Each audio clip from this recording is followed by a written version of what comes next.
by China. Reports of ramped up aggressions against Taiwan have been all over the news. Chinese jets menace Taiwan, pressuring U.S. support of island's defenses.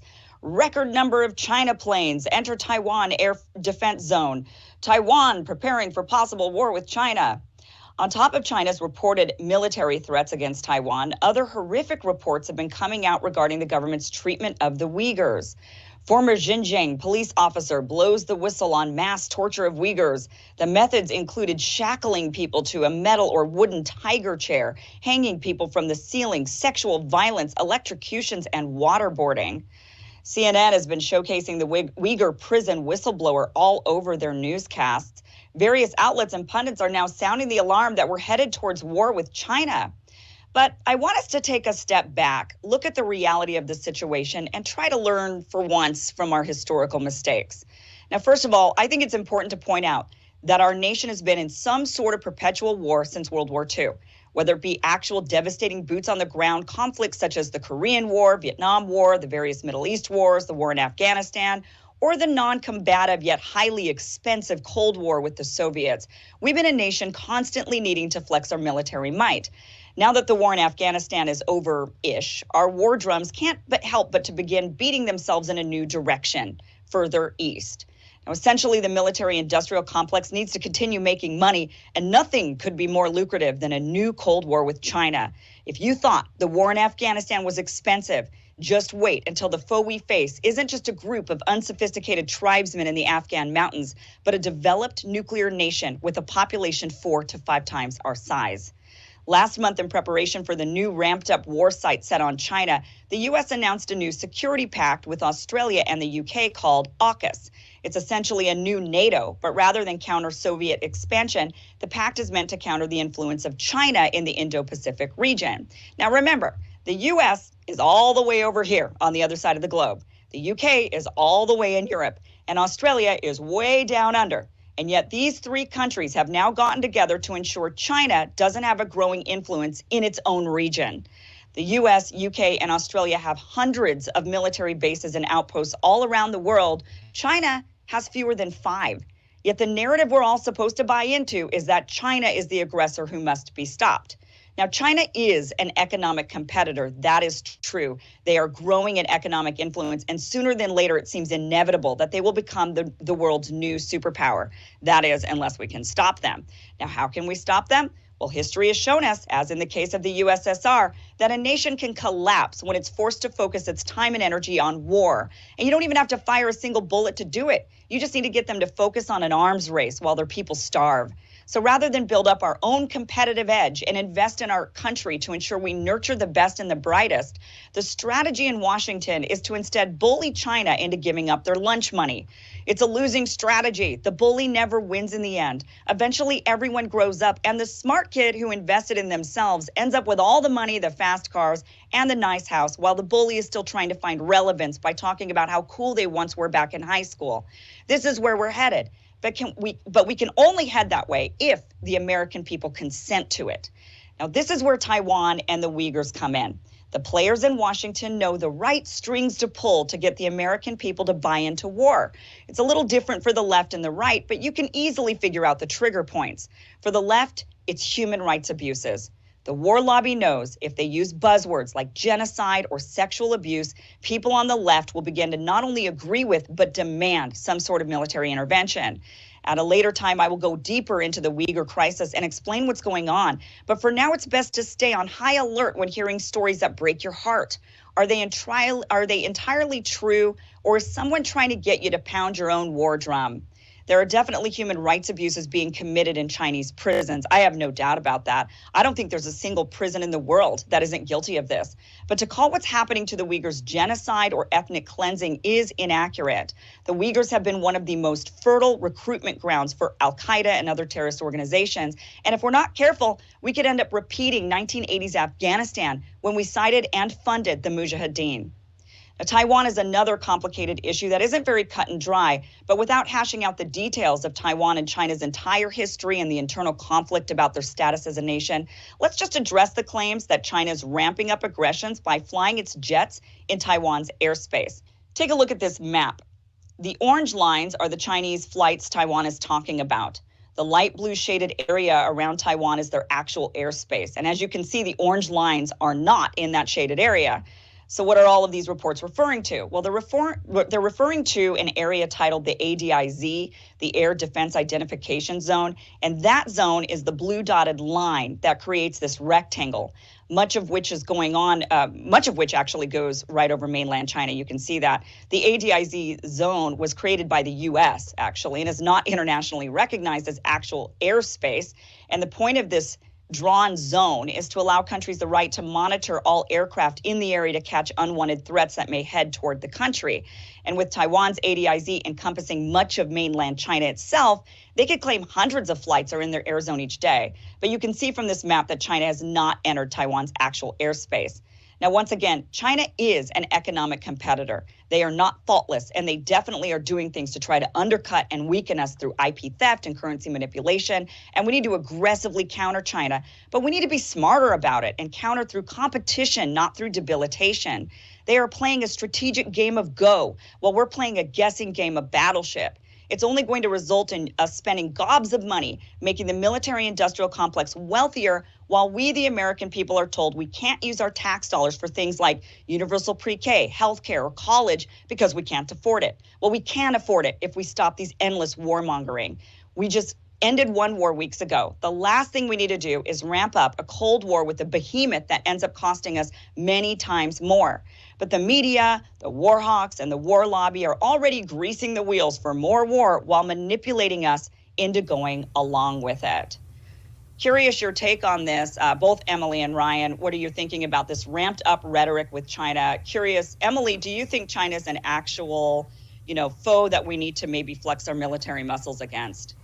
Well, so flexing our military muscles, I guess, is a different question, and that's kind of exactly what my response is, in that two things can be true at the same time. It is true that the military-industrial complex can be using the disgusting human rights abuses that the Chinese Communist Party and the Chinese government is committing for their own ends, because they're hawkish and they're hungry, and I think you do see that absolutely in the rhetoric surrounding Taiwan. That is completely true.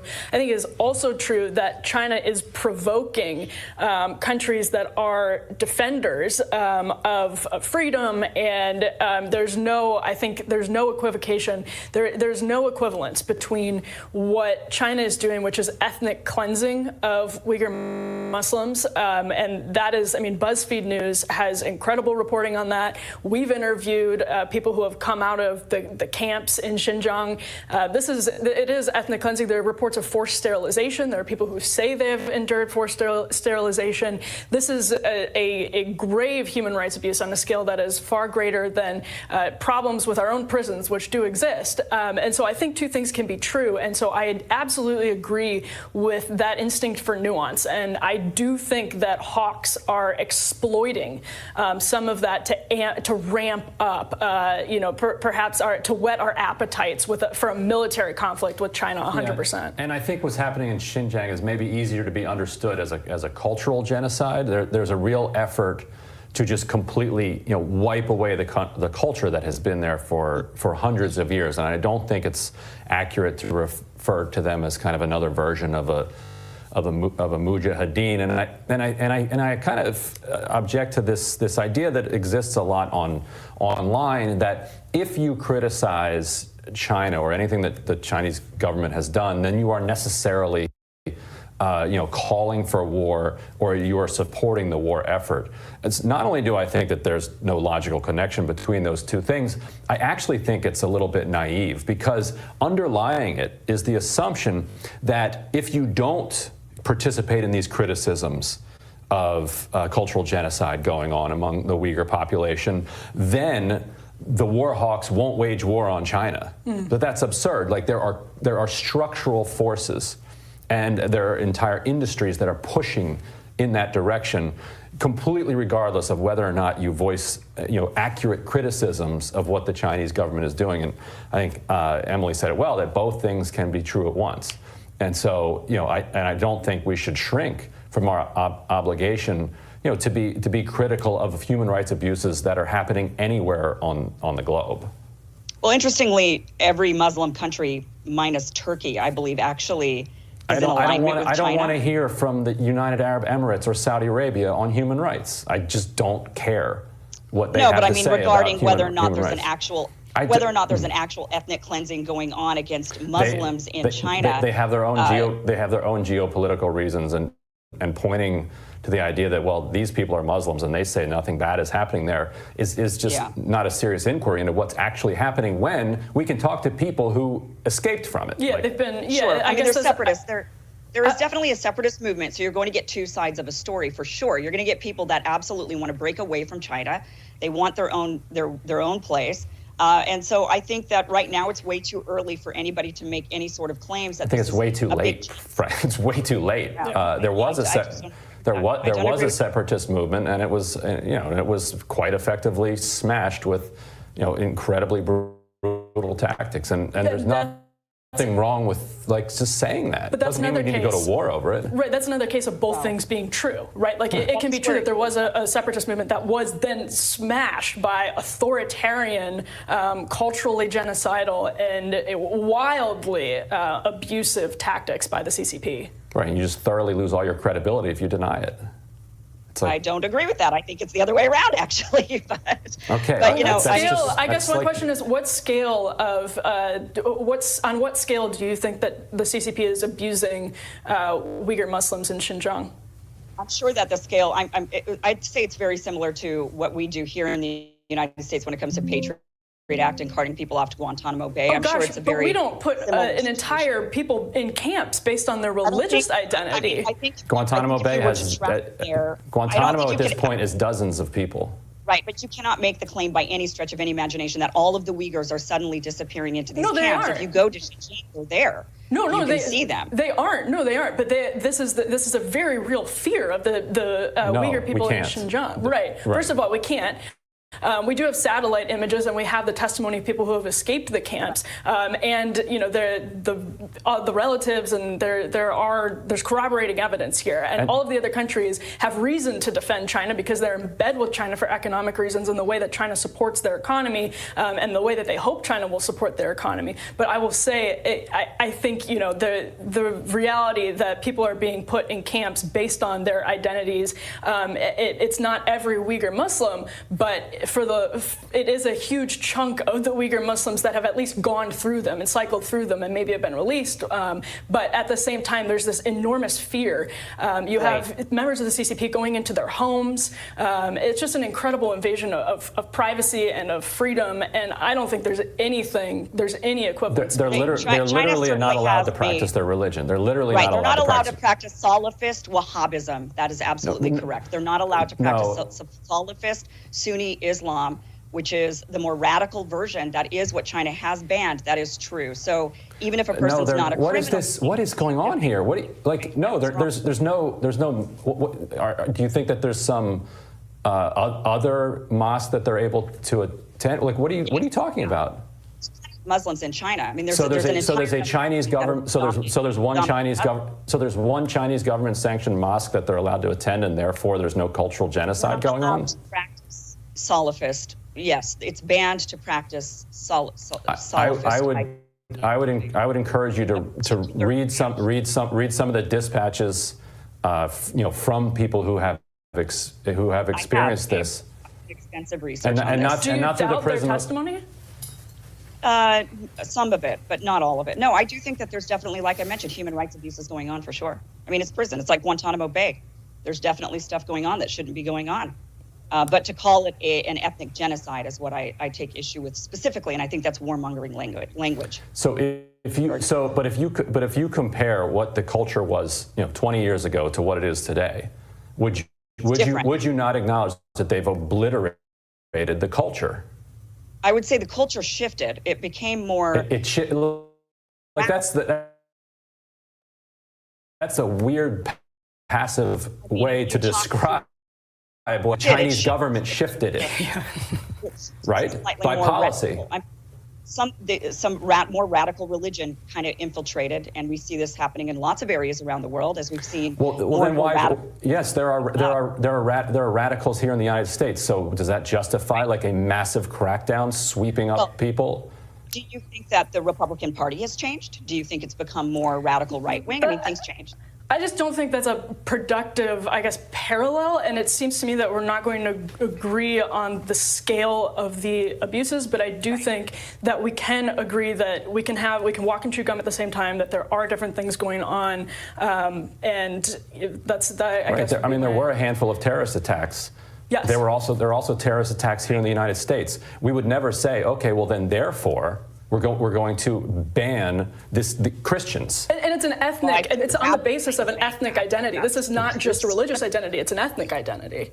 Right. Yeah. It depends, right? But I don't agree that they're actually doing that. I think that you just did agree to it. You said that you did agree that the culture that exists today is radically different as a result of Chinese policy. It's been suppressed on a No, I don't agree with that. That's not what I said. But I'll do a whole piece on the Uyghurs, and we can talk about this another time. No, let's not, actually.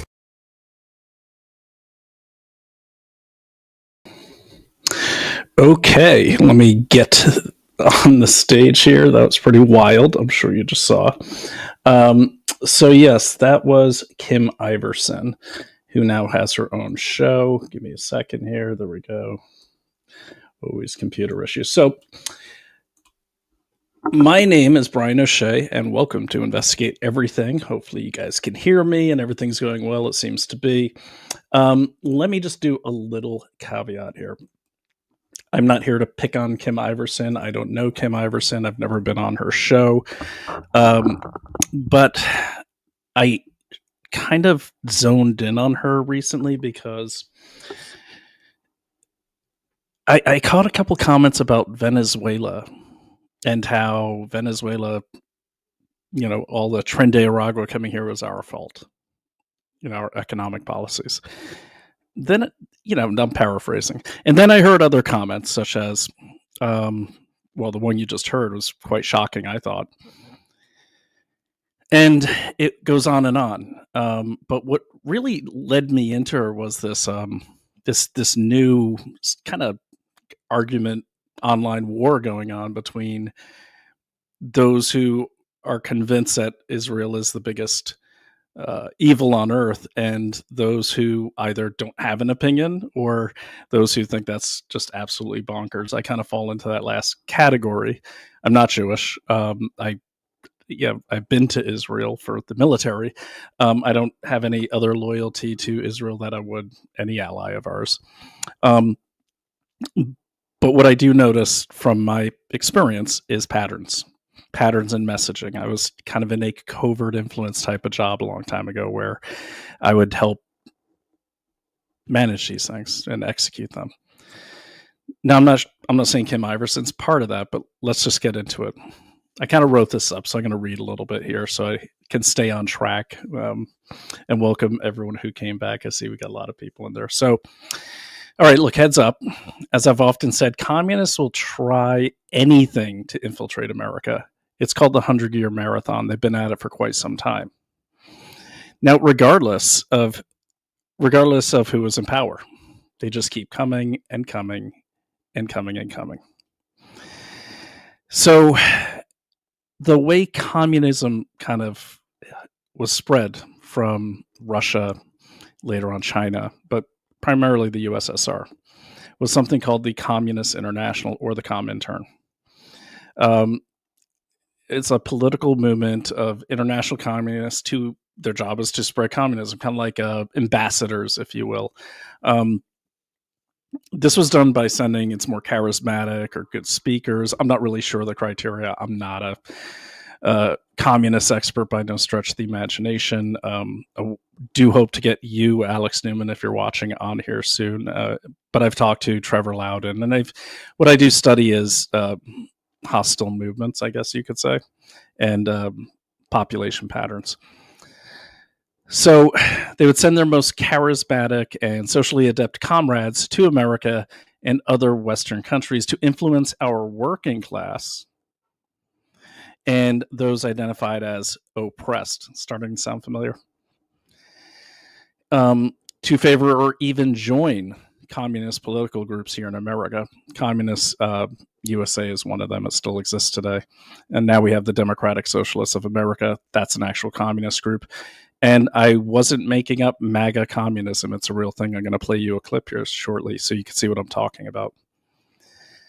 The Comintern would also, and still does, or some version of it, form protests against what they would call the imperialists in order to weaken the current power structure, put quotes around all of these, by causing upheaval in the public discourse, the figurative public square, and in some cases to bring violence and chaos to our streets in efforts to force our governments to utilize martial law, thus amplifying the notion that, for instance, the U.S. government was totalitarian or authoritarian because look what they did. They put people down. Of course, they had to in a lot of cases, rather than viewing us as a government for and by the people.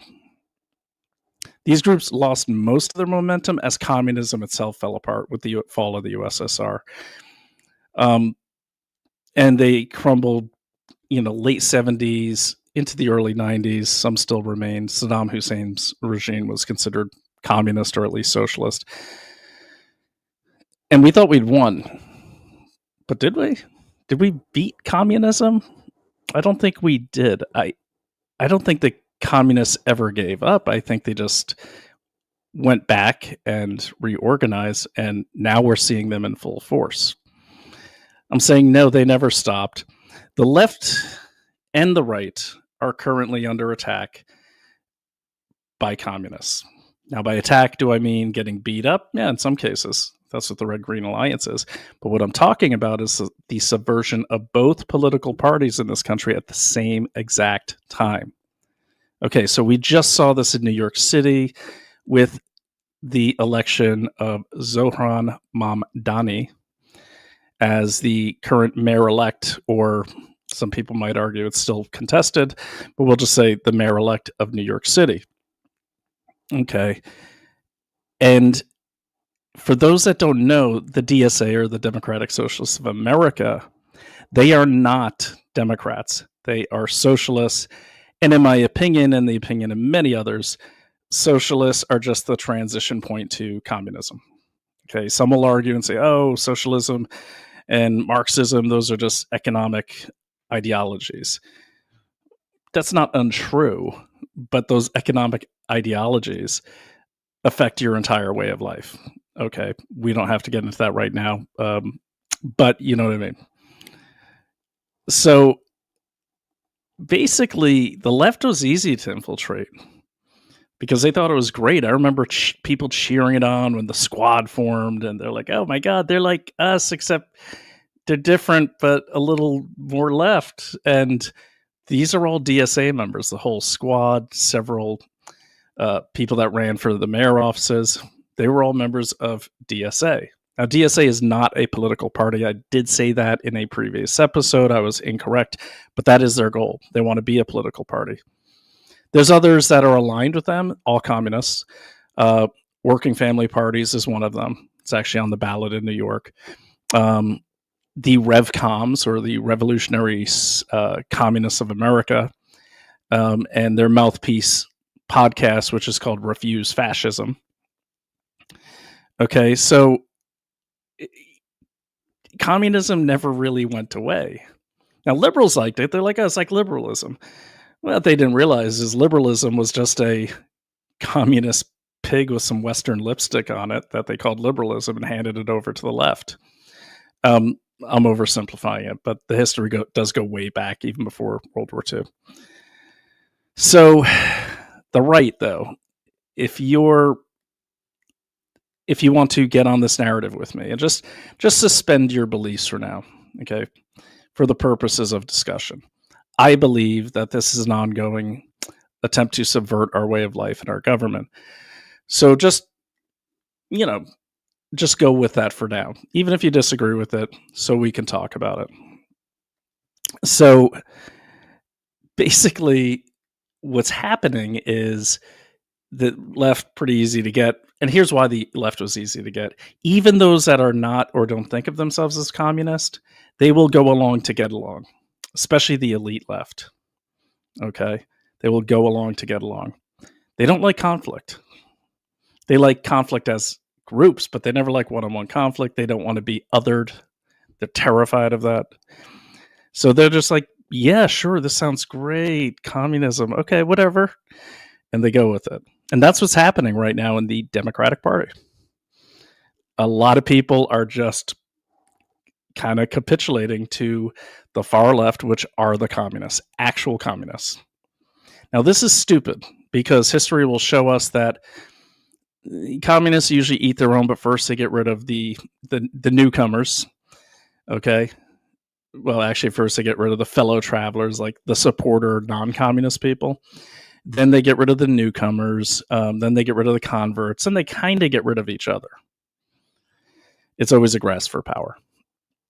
So that's what's happening right now on the left. And if you go to the DSA website, they pretty much state their goal is to become a political party, and they need to reduce the power or even eliminate the power of the current Democratic Party. They barely talk about Republicans. They talk more about the Democratic Party. So the Democratic Party is under attack. Now, before you cheer that on, and I hear you, this is not an enemy of my enemy is my friend type scenario. I was starting to think that, but I really don't want socialists in our government, like Donald Trump said. If I have to choose between, the communist, I think he said, and the crazy left-wing Democrat, I'll take the left-wing Democrat. Unfortunately, they're all kind of being, transformed. It's kind of like the spread of Islam. Like in a lot of countries, you either convert or you die. It's kind of this way figuratively. In many countries, historically, it was literally. You're a communist or you don't exist. Okay, so that was easy. But what about Republicans? Now, neocons, sure, they'll do anything for money. By neocons, I mean like the kind of legacy Republicans, the warmongers, the what's that dude's name? I always forget his name, but kind of sloppy dude from the South, and they just they're going to go along with whoever's in power. Okay, Mitch McConnell's those type. Mitch McConnell's owned by the CCP, anyways. But MAGA, I would imagine, would be a tough nut to crack. I align with MAGA, and we are staunchly anti-communist. And the communists know that. So, how do you get at MAGA? Well, here's how you do it.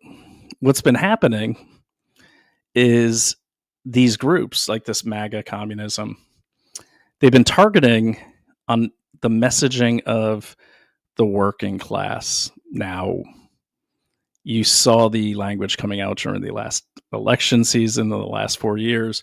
The Republicans have become the party of the working class. Well, for communists, working class, they hear that word, and it's moths to a flame. And to be honest, I hadn't thought of the vulnerability that actually gives us as conservatives. The fact that we have the working class is a big part of our ideology, our movement. Naturally, that's going to attract the COMINTERN, or what I call this new COMINTERN 2.0, because that's their bread and butter. I mean, the origins, as all of you know, or most of you know, of the communist movement was what they would call a united front, where the communists would get together with the working class and they'd take down the imperialism and the powers that be. So of course they're going to gravitate over here, but still it's a tough nut to crack. So what do? Well, you make a lot of promises and you don't keep them, because that's exactly what's been done throughout history. I'll read you a few examples in a moment, but let's keep going. But they didn't go right after the hardcore, and by right after, I don't mean they've won. But what I am saying is they're targeting. And this is actually from one of the founders of MAGA communism. Okay, is where they've made their inroads in the last 3 years are with the disaffected kind of center-right people, but also the far-right, what they call anti-establishment Republicans.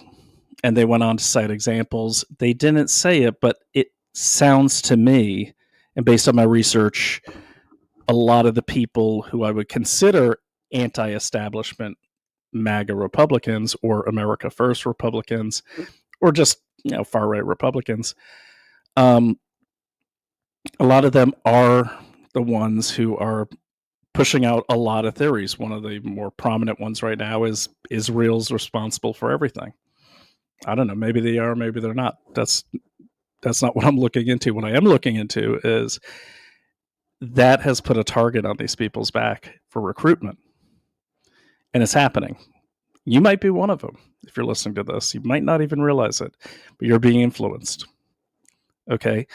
Because they said they're making progress subverting, and they're making progress with the anti-establishment Republicans. One's called them actual right-wing conspiracy theorists. And this new COMINTERN is making progress. It's subverting conservative unity, just like the DSA has subverted democratic unity. And you'll find signs and bumper stickers all over, like Brooklyn, with like Dan Goldman on there, wanted for crimes for participating with Israel. You see, that's what they're doing on the left too, and they're doing it on the right. This messaging coming from these communists that have infiltrated conservative circles. The new boogeyman is Israel. I mean, never mind that, China invests about, 300, 400 billion in our infrastructure and pretty much owns half of our politicians, including some of our more senior people. But people have convinced themselves or have been convinced or manipulated into thinking this nation with like 17 million people, or actually there's like 17 million, 18 million Jews in the world, are somehow trying to control the world and are responsible for everything. The math doesn't really add up, but if that's you, you do you. Okay, so it's a divide and conquer thing. You see, in my opinion, by picking a country, okay, that we're giving money to, Israel, we give them the second highest amount of foreign aid than any other country at about $3.8 billion. Never mind that we still give Ukraine about $17 billion, but no one's talking about that. So it would stand to reason that if we're giving them the money, don't we kind of control them? But okay, that's just common sense. That aside, so you pick a boogeyman, right? Now, throughout all of our lives, we've seen there's been different boogeymen. Iraq, the Soviet Union, I don't know. Yeah, you could think of others. I mean, but none have stuck like this. This Israel thing is really just taken off. Like, I've never seen anything like this. And I know this business of covert influence. And they've been successful in the fact that, and we see it on our side. It happened to me today. I said, I was arguing with someone. I was talking about Miss Iversen. And I didn't make any accusations. This person said, stop making accusations. She's very sincere. And so, I challenged him and I said, I'm not saying either way. I was actually asking if she was. But how do you know she's sincere?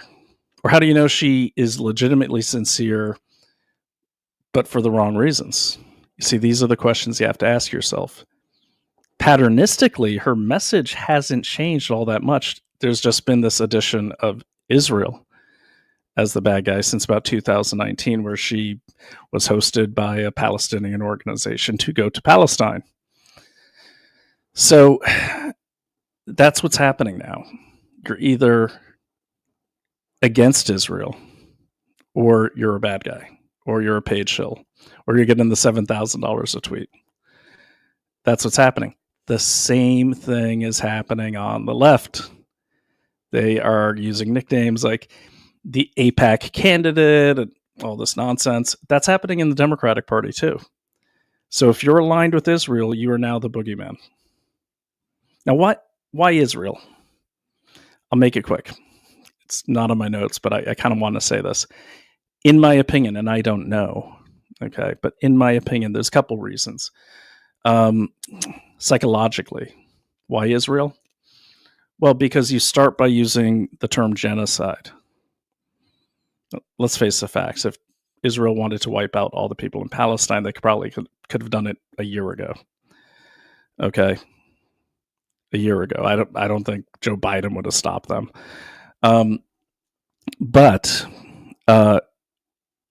you get people marching to the drumbeat of genocide. The Israelis are accused of genocide. And then all of a sudden, if you are pro-Israel, and I won't lie to you, I like Israel. I've always liked them as an ally, and as a veteran, I have. I don't agree with all their policies. I don't agree with the policies that their leaders make. I don't think, I think Ehud Barak should be brought to justice for his involvement with Jeffrey Epstein. But that goes true for all our leaders. Okay. But what is driving me crazy is how many smart people, all of a sudden, if you disagree with them, you're aligned with the Jews. So look, I'm married to a Jew, so I'm aligned with a few Jews, but I'm aligned with America and America first, and that's the most important thing. Okay. And by the way, I put a menorah up behind me just for the conspiracy theorists. But it's crazy talk. Okay, and that's the same talk that was being used in Nazi Germany. You're aligned with the capitalists. Okay, you're aligned with the capitalists. Another thing's going on too is the mixing and the merging of the words Zionist, Israeli, and Jew. Okay, it started as Israelis were Israeli Zionists, and people were careful to make the distinction between them and Jews. Now people just don't care. There's a lot of people online are just, and you know who they are just saying the Jews. That's the same thing. That's the same thing that happened in Nazi Germany.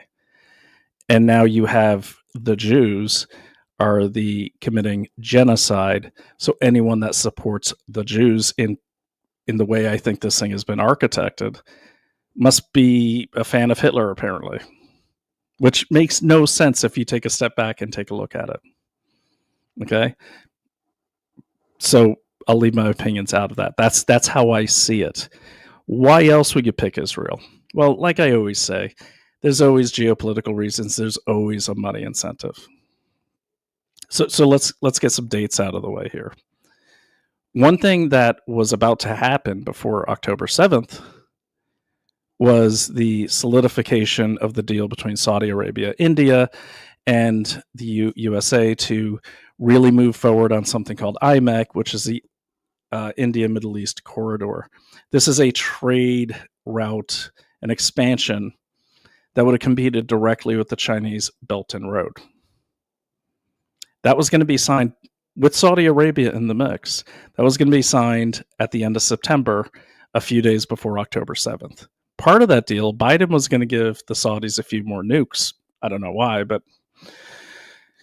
And then October 7th happened, and of course, that deal was shredded. Now, after that happened, the Chinese Communist Party really ramped up their Belt and Road.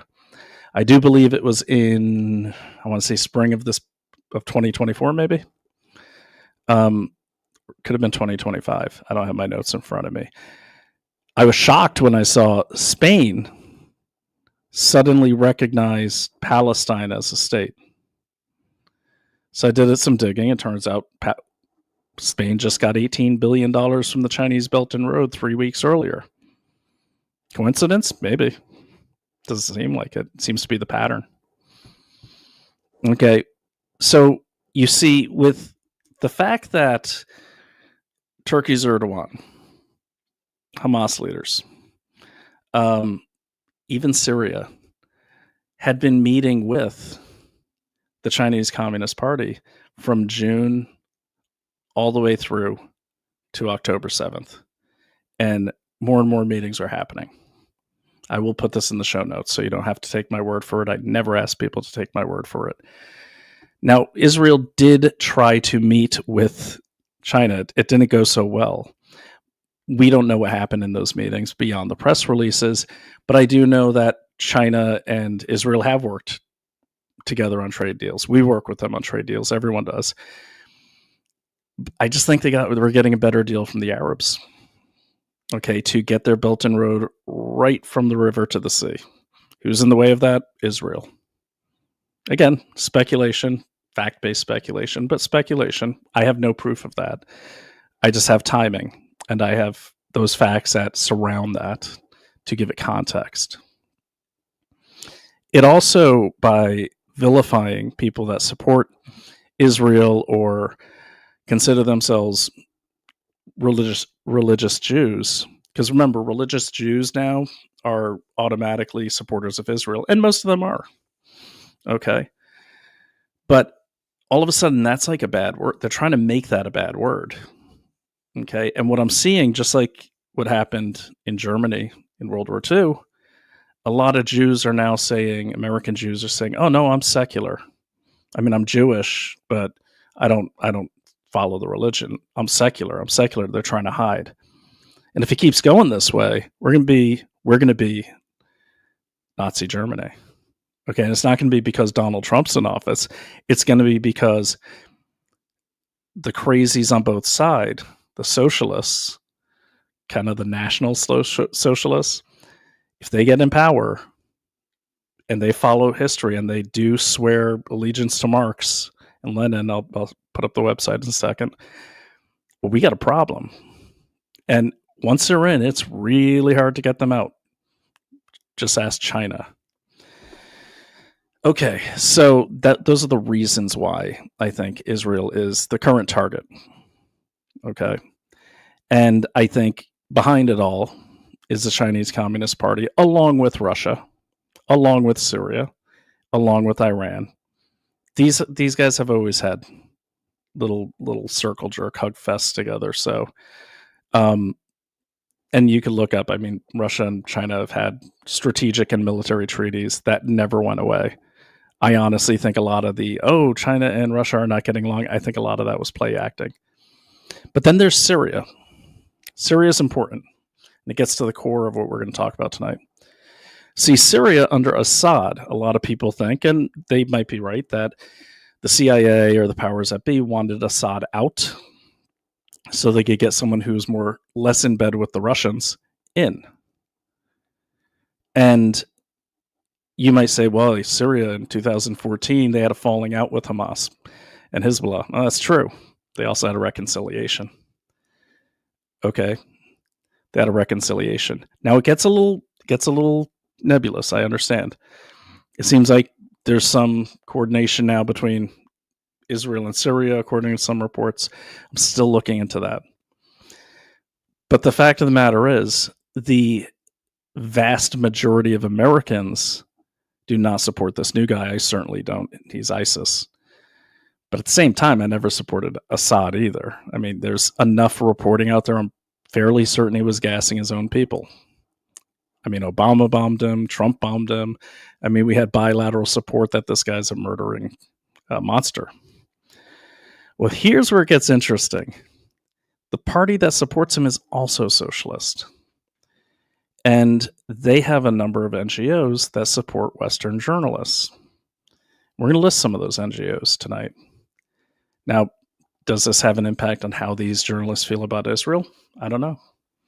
Well, we got to ask, I guess. But we got to look at it. We got to look at the messaging. So back to the original thing here. Beyond Israel, the influencers that we're talking about are also in support of Venezuela, also in support of Iran, or maybe support of is too big of a word. They are soft on them. For example, one of the talking points that I've heard Kim Iversen say, and many of her guests, many of them communists, actual communists, say that, trade de Aragua, that was caused by our economic policies towards Venezuela. Well, let's say that's true. I mean, I'm not sure how economic policies affect an illegal gang because I don't think they're trading in the same economy, but let's just go with it. Then why did Biden give that preferred status to Venezuelans? It's almost like he wanted them here. It's almost like that was some part of some deal. And of course it was. He wanted that oil. Okay. These same people are vilifying President Trump and the Trump administration for taking out these narcotics boats. They say, oh, they're just fishing boats. Well, we don't know because we're not in the room. We know we have the administration and a lot of media saying, no, these are actually narcotics boats. And then you have a lot of the COMINTERN, let's just call them that from now on, and the left saying, oh, no, Trump was blowing up innocent fishing boats. Well, anyone who's done counter narcotics knows that they can be one and the same. It's very common. Fishing boats can be used as warships.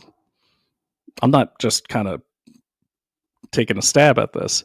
If you look at something called the Red Armada, I believe it's called, that is this huge fleet of Chinese fishing ships that invade foreign fishing grounds down to the Philippines all the way to Ecuador, and they're heavily armed to do so. So by that logic, you can pretty much retrofit I'm thinking if you're shipping drugs, you probably might want to disguise yourself as a fishing boat. Not anymore, but you probably don't want to look like something out of Miami Vice, like some big cigarette boat. But again, what do we know? But anyways, the point is the messaging coming from the COMINTERN and elements of the left is, the Department of War is just these bloodthirsty guys. They want to start a war with Venezuela. I don't think they want to start a war with Venezuela.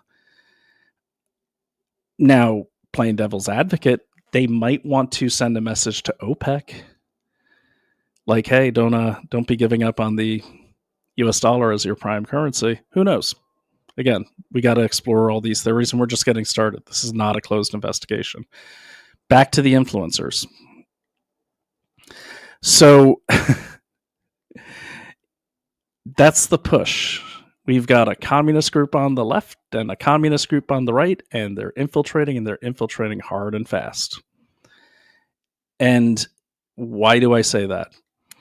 Because a lot of the talking points, say for instance on the Charlie Kirk assassination theories, that Mossad did it, well, that theory is just not supported by any evidence. Even Candace Owens now has pivoted. Now she's getting hunted by a pair of French assassins. I don't listen to it. I can't keep up anymore. I do miss her in real investigations, but all the messaging is the same. All the messaging is the same. I'm going to show you examples of this. It's ridiculous.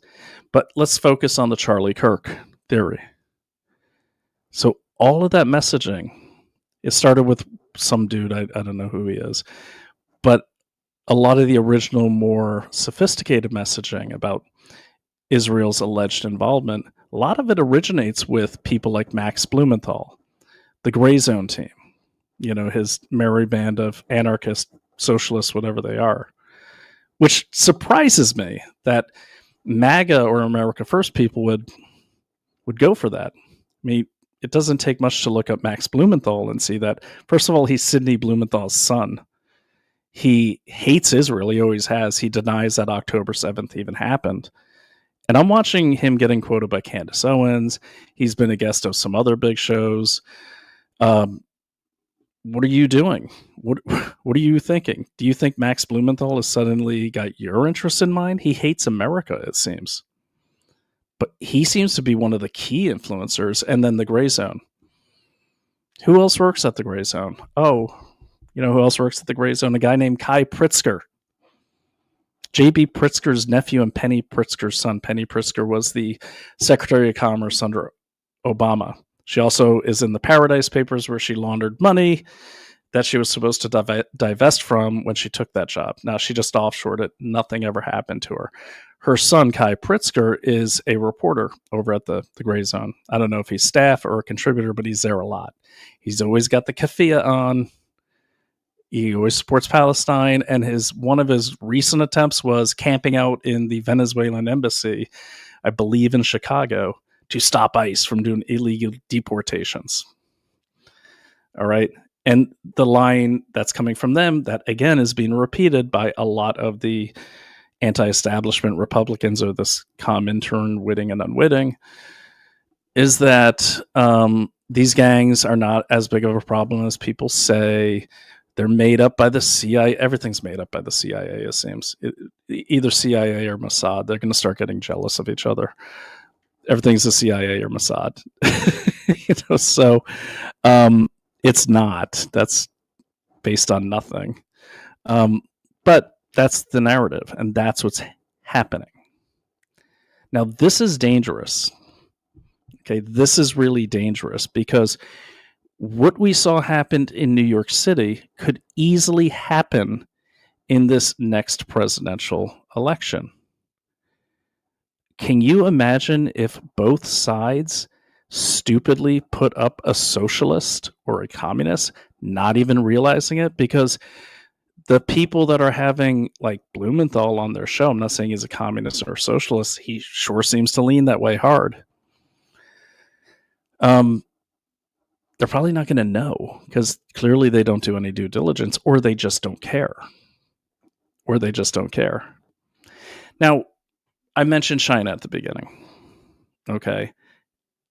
You say China, whatever you want, but why do I say that? Well, look at the pattern. Okay. You ever see Mean Girls? My son's 14. He loves Mean Girls. The original one. There's a scene in that movie at the end where that blonde, I forgot her name, she has been pitting people against each other and writing notes to this person that supposedly came from this person. And at the end of the movie, it gets to a climax where the whole school is just beating the hell out of each other. It's just pandemonium. It's mayhem. It's chaos. It's violent chaos. And as they pan away, she's just standing there with her arms crossed, watching with a smirk, watching what she created. In the last 6 years, we've been watching China do the same thing. The whole world is lit on fire. They always have a hand or want to swoop in and say, oh, we'll be the peacemakers. But they're never on fire. Even in Afghanistan, they never closed their embassy. Even after the August 15th fall of Afghanistan, the handing of Afghanistan to the Taliban by the Biden administration, which is like handing it over to the Chinese Communist Party, who now controls most of the semi-precious mineral mining throughout Afghanistan, with the Pakistani Taliban in full uniform providing the escort services for these geologists. What are these semi-precious minerals used for in Afghanistan? Vast repositories of semiconductors for the wafers. So that's why I think China, and plus there's, undeniable facts and proof and documentation of China having some relationship with the parties in all of these conflicts. What about Ukraine, you might ask? Oh yeah, well, guess what? They cut a deal with Ukraine and with Russia for rights to the neon gas that's mined in Ukraine. What's neon gas used for? It's used for the lasers that make the semiconductors. Okay, that's, I think, a great example, but there's so many more. What about Brazil? Oh, well, that's interesting. Bolsonaro, the populist nationalist president, the Brazilian Trump, if you will, he was attacked by the media the same way. Steve Bannon got accused of trying to rig his election. And Lula, the guy who won, he'd actually been in prison. They took him out so he could run for president of Brazil. And do you know he won 100% of the mail-in ballots? And guess where one of the first places he went to after he won the election? To the Chinese embassy to get his pat on the head. And then all his trade policies with China went from Bolsonaro's push China back policies to opening right up to China. You could actually go to the Chinese websites, just go to mofa.gov.cn, Charlie November, and you could see, just look at the back issue, look at the back press releases, it's all there. So China's always there, but they're never on fire. The rest of us are. Now, a common sense person would say that is statistically unlikely for a country so big to not be involved in any conflicts, but somehow being attached to one party or the other, or both parties. And sometimes maybe I should look into that, and maybe you should, because I have been, and a lot of people have been. Frank Gaffney, good friend of mine. He's, goes back to Reagan. He's top expert in many, many things around communism and the spread of communism. And I'm simplifying his magnificent career. He calls Xi Jinping the world's arsonist, the geopolitical pyro of the world, or something along those lines. So why does that matter? Well, it matters because the way the Chinese fight and what their stated goal is to be the global hegemon by 2049, that should tell you something. We're all in trouble because we're all fighting each other and Israel. No one's even talking about Ukraine anymore. And we're going to have a problem. Look at what's happening in the UK right now. They just had a big bust over the weekend of hundreds of Chinese agents who had infiltrated their government at every level. It's not even making the headlines. Why does this matter? A lot of people say, well, they're just competitors or whatever. That's not what they want to be. They want to be in charge. At best, we can expect to be one of their vassal slave states should they achieve their goal of the China dream by 2049. What does that mean? Well, it looks, you go to the Jackson Hinkle posts, and he did the stark contrast between Palestine or Gaza and Xinjiang province. I hope I pronounced that right. And they have the shiny city, and it looks so nice. And there's some shiny buildings there. But it ain't the Uyghurs in those buildings, the Muslim ethnic minorities. They're in camps. And that is documented, well documented by the United Nations. Not exactly someone who would align with conservatives who know this as well, or dissidents. But yeah, it's well documented. And so what caught my attention, going back to Kim, is that line there where she said, oh, well, they're like, China had a problem. They have to put them there because there's so many terrorists. There were a handful of terrorist attacks. There's like 8 million Uyghurs, 2 million of them, 2 million women and children and men are in re-education camps. So there's 2 million terrorists that they had to lock up. And we know China, if that was the case, they'd probably just, drop a nuke on them or something, or vaporize them. 2 million? Really? And then she goes on to vilify Wahhabism and the type of Islam they practice. That's also the type of Islam Saudi Arabia practices. I mean, there's different variations, but it's the same thing. It's actually one of the oldest forms of Islam around. I'm not saying it's good or bad, but what I am saying is it's one of the oldest. There's a lot of people that practice what she was saying. What'd she say? If they practice that, they're extremist terrorists? What? But the Shiites in Iran, whom she never says anything bad about, they're Shiites. They have a proven history of being terrorists. They took our whole embassy hostage. But no. It's the Uyghurs that are the bad Muslims. I guess all the other Muslims are good Muslims, except for those Uyghurs. So, but the point she's making and the defense is, if you go to the UN report, I'll put it in the description, they're the same defenses that the Chinese government made. So why is she parroting those? I'm not saying she's a witting asset. I don't know. What I am saying is she is definitely parroting the same thing the Chinese Communist Party's MOFA or the Ministry of Foreign Affairs is parroting on almost every international geopolitical issue. Okay, so let's really get started. That's what I think is happening. I think you don't have to like Israel. I'm certainly not here to advocate for any other country but my own. I will say this thing that we're all doing, this thing where that's the bad guy, be careful who your sources are. And like I said in a recent tweet, a lot of these people that I've already mentioned, they were at the Defeat the Mandates. They were standing side by side with even my wife at the Defeat the Mandates in LA. That's all great and good. Our priorities aligned.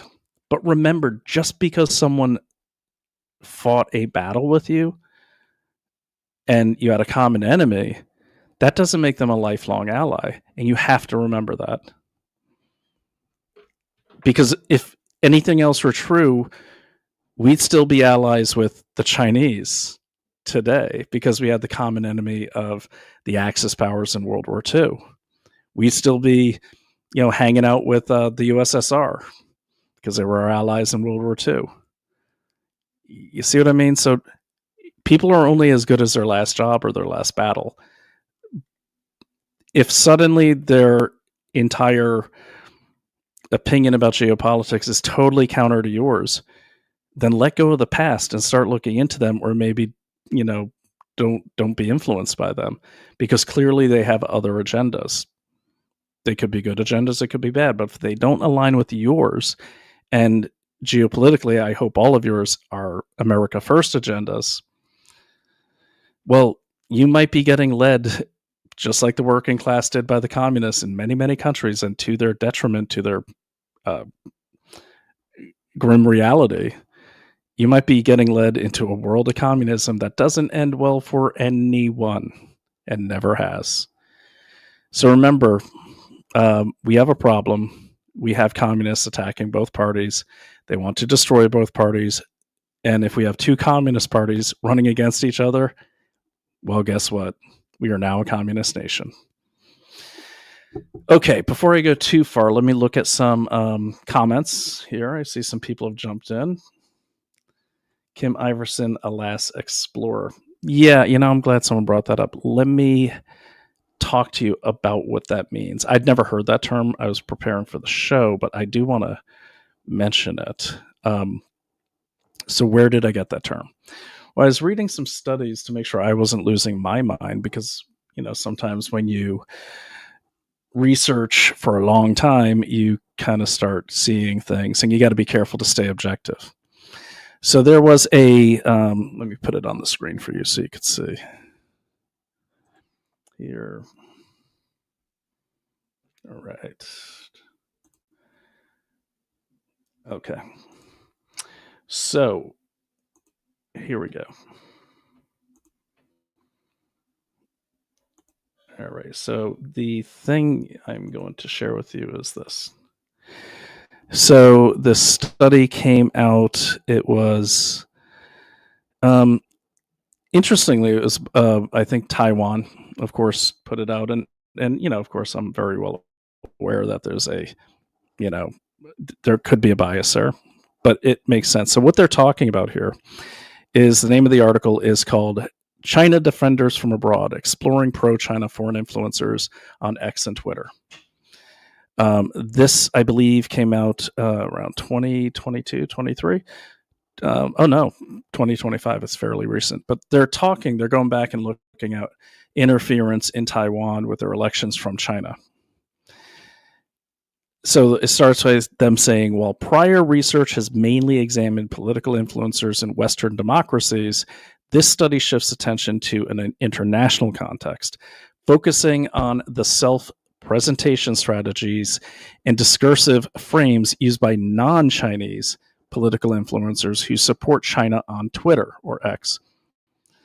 Through a thematic analysis of online profiles and a frame analysis of 3,000 tweets by 10 influencers, through a thematic analysis, we identified two self-presentation strategies. The Explorer, which highlights the influencer's attractiveness, closeness, and passionate authenticity.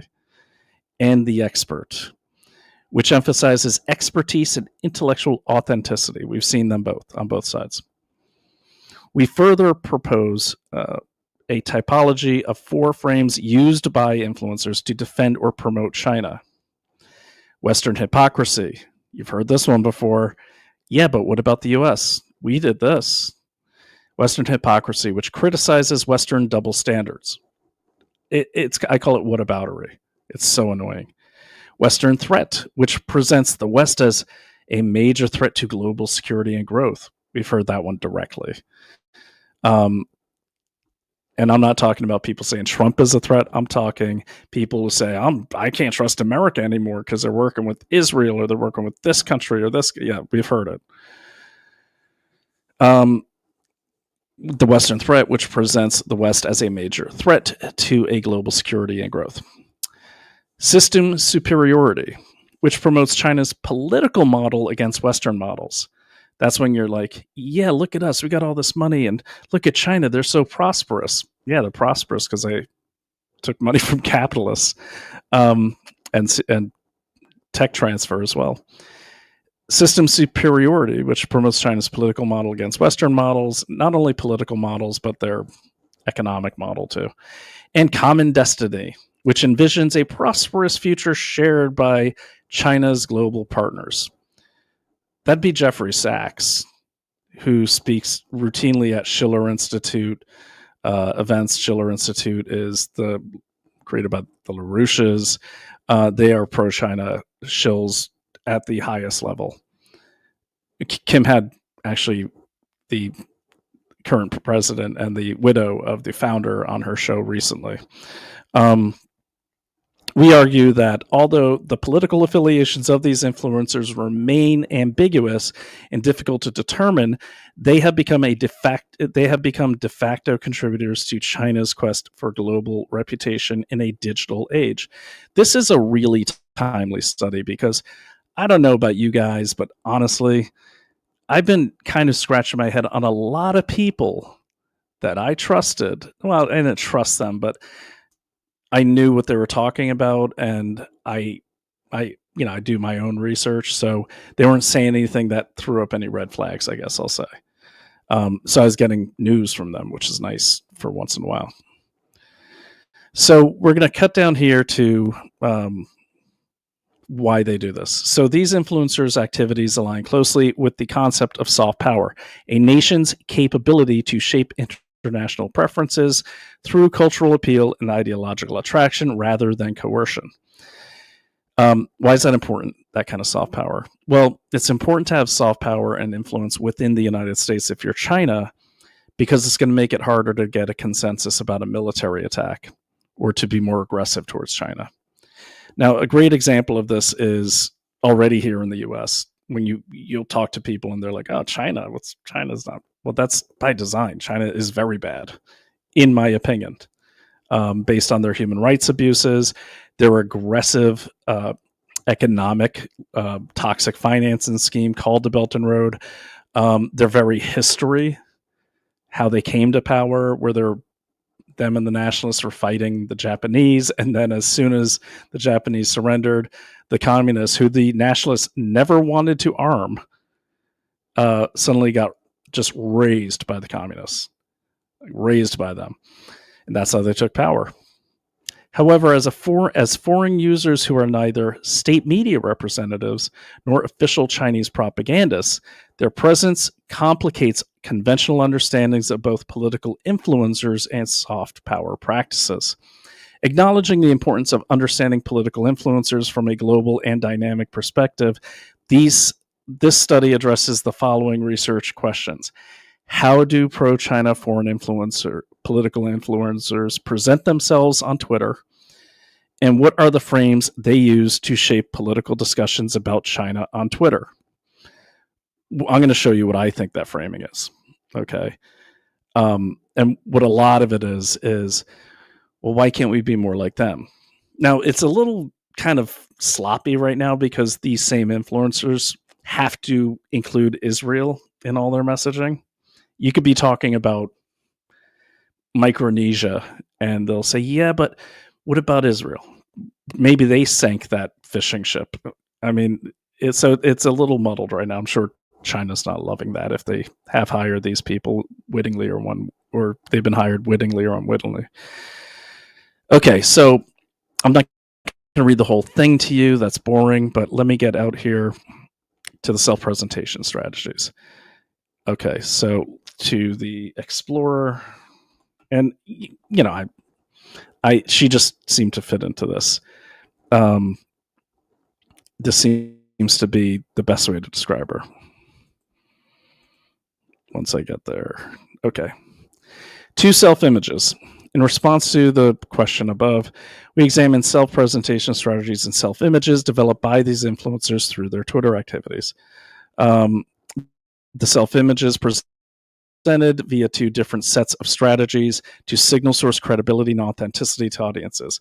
As Table 2 shows, the first self-image, the explorer, is constructed by displaying attractiveness, closeness, trustworthiness, and passionate authenticity. We'll talk about the expert in another one.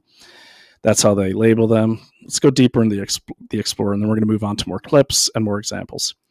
An explorer is a political influencer who promotes China's soft power by sharing content about Chinese society and culture, especially their experiences and daily routines in China. Now, in this case, they're talking about Taiwan. They're talking about, you've probably seen them, these attractive Chinese ladies who they're always either getting into a jet or they're eating sushi overlooking the Mediterranean or something. I'm sure if you get those odd requests, I'm sure you've seen them. They always say something nice about you, like, you have such an interesting background. I actually get, I love your beard. Okay. These personal testimonies tend to be emotion-laden, curated in engaging formats, and typically feature a quote-unquote raw aesthetics of amateur media content, such as showing photos, you'll see the dogs, captured via a personal smartphone with limited editing.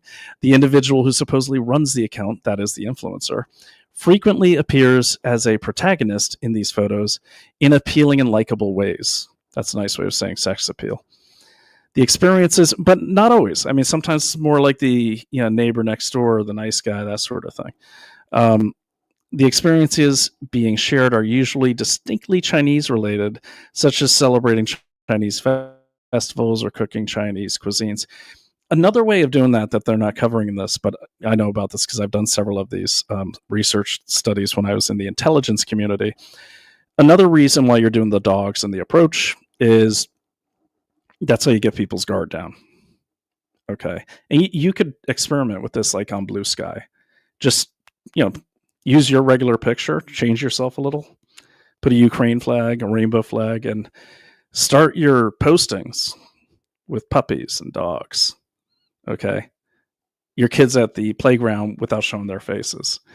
You and your loved one without showing your faces, laughing as you drink apple cider. And that gets people's guard down. That humanizes you. And that's kind of what they're doing. And they go on. They talk about hobbies and social life and everything like that. It's the same way everyone tries to attract followers on social media.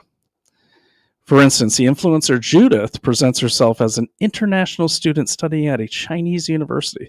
Judith joined Twitter on March 2020 and already gained 79,000 followers by February of 2023. Her unique personal lifestyle and likable qualities are the main features of her explorer image. Now, what they're not talking about too is the explorer mentality could be more like, I see it more as this, of course, but explorers, as we've seen them, they also are like, well, I don't know, I'm just learning about the Chinese Communist Party. They seem awesome. They're exploring. They want you to think they're just these naive, little Billy Mumphreys, as to quote Seinfeld, that got caught up in the big world of geopolitics. Like, I don't know. I just, I don't have an opinion. I'm just trying to figure things out. I see that as an explorer too. And it's a very effective strategy. It gets people's guard down all the time. Okay, so that is where that comes from. We'll go to the expert on the next episode. Oh yeah, and hybrid types, very important. We also found that many political influencers employ mixed strategies that can be characterized as hybrid. They rely on attractive qualities that allow their unique personality to shine through while constructing an authoritative voice to make themselves heard. Some influencers display explorer and expert traits simultaneously without breaking the consistency of their self-images, and others tailor their strategies to specific contexts. Frank is an influencer who exemplifies such strategic hybridity, with a profile picture depicting an elderly white man in his bicycle helmet and suit, and a banner that shows a highway disappearing into the deserted landscape. How many times have you seen that? So many times. Frank presents himself as an aged foreign traveler who has biked around China, even the most remote areas. So again, they're using China as an example to soft promote China. The way you'll see that image-wise in this country is like hanging out with your Chinese friends, going to college with your Chinese friends, in business with your Chinese colleagues. You'll see a lot of that too. And sometimes you just see the bike image because they want you to like them. Now, there are algorithms. Back in my day, we used to just have to do it by, sweat and toil, where you go through your followers or like your bigger followers' profiles and you look at what they're into, and then you try to mimic that behavior. In a creepy way, this is actually the same tactic used by these online dating gangs. I've investigated tons of those when I had my PI business, which was always sad because they target pretty well-off people who are just lonely. And they have databases of quotes that they would use. I had a retired lieutenant colonel from the Air Force. She came to me and she'd given away $350,000, her whole retirement. And I looked through them, and it was always kind of the salt and pepper, Pierce Brosnan looking guy. He was always an engineer or some sort of humanitarian expert at something, hydro engineering, teacher, or the guy that sets up schools for remote villages. It was always the same guy. And he was always like Mediterranean or South American, and then half like Norwegian or Canadian or something like that. That was the formula. Don't ask me why. And it would always go down like this. They would start socially engineering people, say, oh my God, you know what? I forgot to go out and get a SIM card, and I left my wallet at the corner store. Could you maybe cash at me some credits, and I'll just get that, and I'll cash app it right back to you when I retrieve my wallet. But they're training their victims to give them money. And then eventually they hold up the fake plane ticket and they say, oh my God, can't wait to see you. I love you, Betty.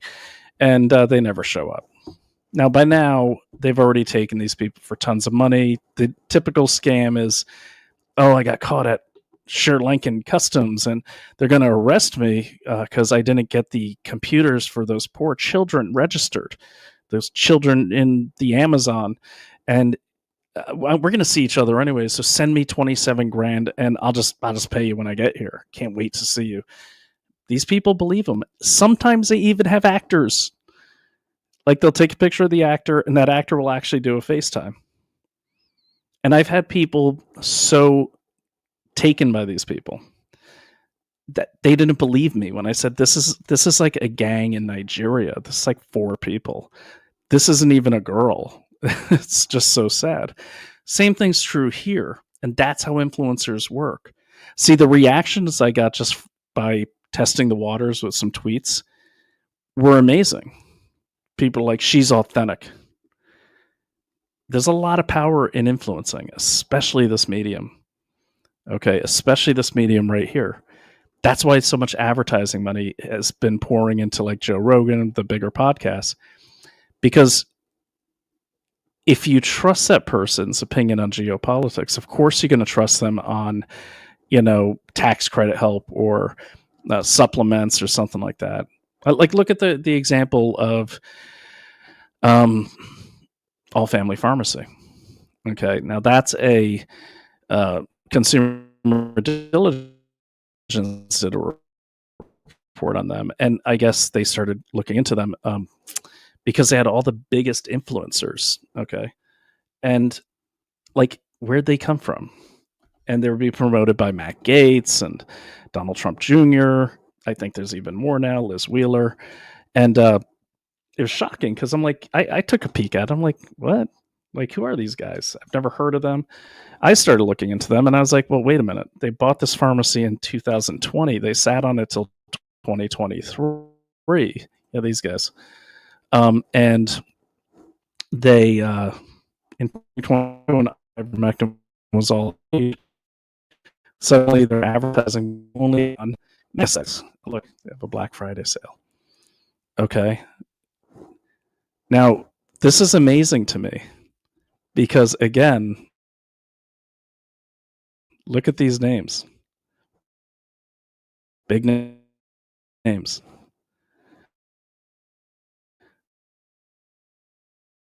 Okay. And I'm like, wait a minute. What do they? And we're, this report they did was like, who are these guys? So they looked into them. And some of the things they found were pretty amazing. Let me just pull that up while I'm thinking about it. Okay. So, and the report is shocking. So when they just started looking into these guys, they found this. This was shocking. So, I mean, now look, doesn't make him a bad pharmacist. He's not a pharmacist. I read the report. But there's so much here. Like, for instance, this guy was a fugitive, according to the police in Florida, as early as, that's a mugshots thing. But when they went into it, they found out that there was an actual case where they were holding him as an out-of-state fugitive. And more. Yeah, there it is. Broward County 11225, out-of-state fugitive. Okay. And there are people, people are still advertising with them. Now, look, I don't know these people. I have no skin in this game. We don't know them.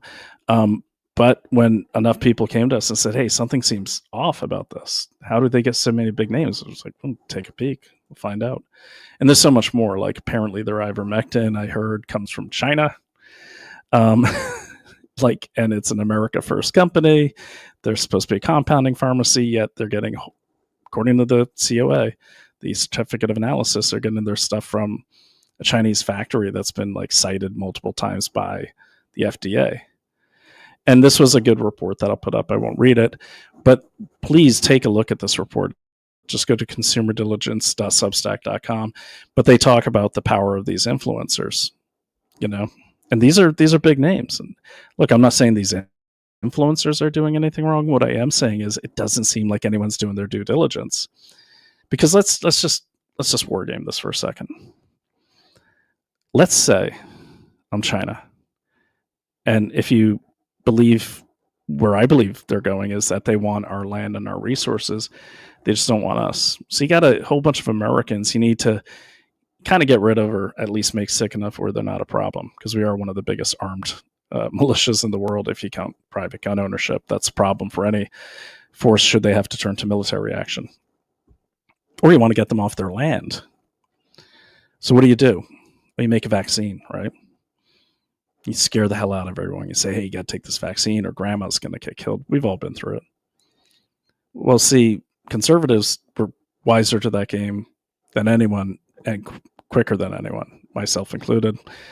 So we're like, hell no, I'm not getting that thing. We don't even know what's in it. And that's logical. So how would you get something into the bodies of MAGA, let's just say? Well, what's their drug of choice to fight off COVID? Personally, I didn't take anything to fight off COVID except for some iodine and a gargle, and I wiped it out in 11 hours.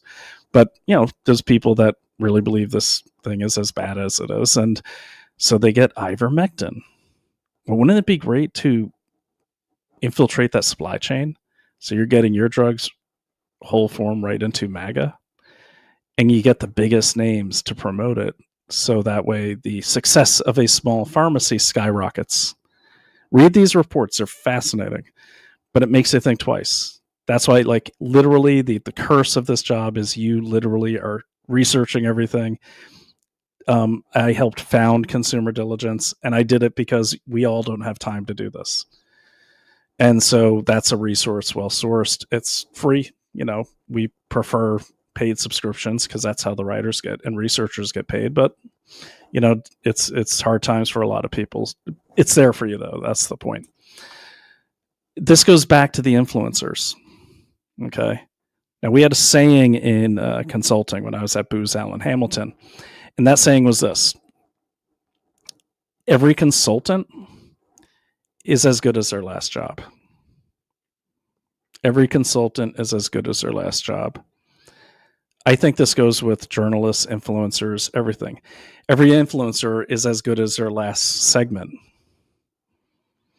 Every investigative reporter is as good as their last investigation.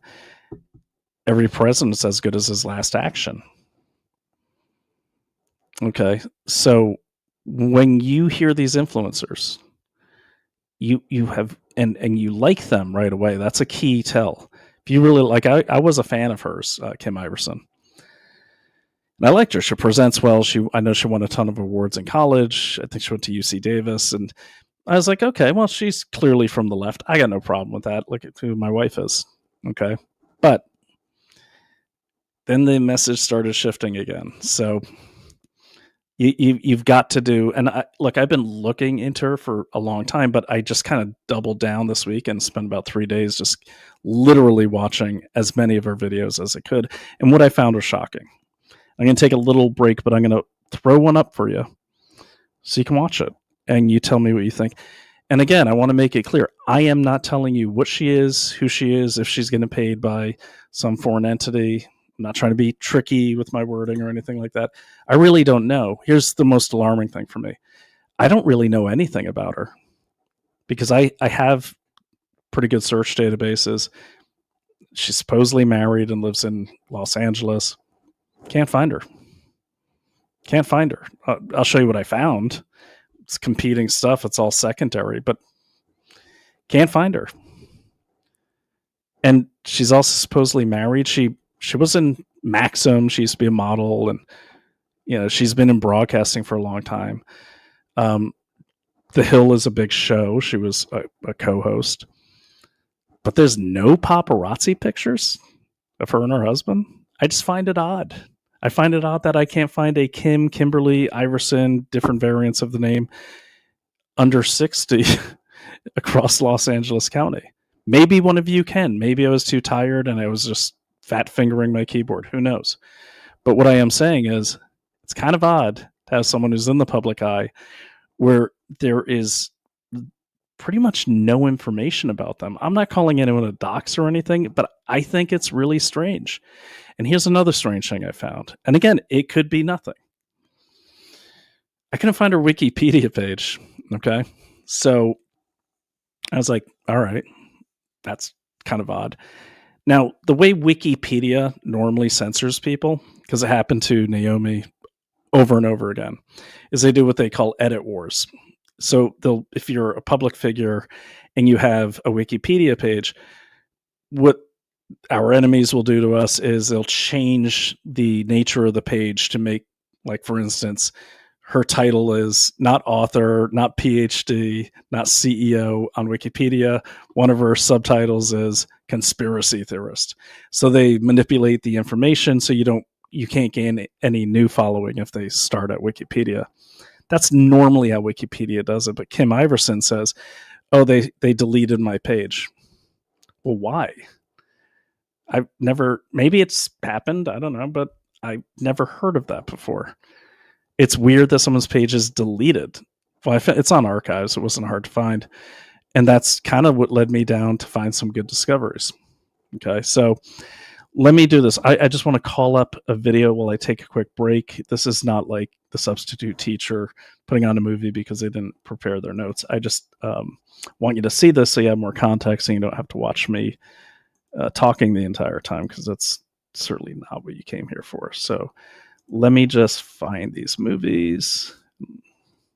I would have been more prepared, but I couldn't put this off any longer. Okay, well, this is interesting. All right. So this is, where'd it go? Okay. Yeah, here it is. So now in this clip, this is actually with Destiny. This one I found a bit shocking. But this is with that guy Destiny, who I'm certainly no fan of. And just watch the exchange. This is pretty interesting. This is from quite some time ago. This is like 20. Thanks for your question. Said we briefly touched the. I'll put the date up. Let me know if I mispronounced this. Uyghur. Thank you. Issue earlier. I know Kim has some interesting takes on the matter. Can we elaborate on it? That's a long answer, but I'll try to do my best to make it short.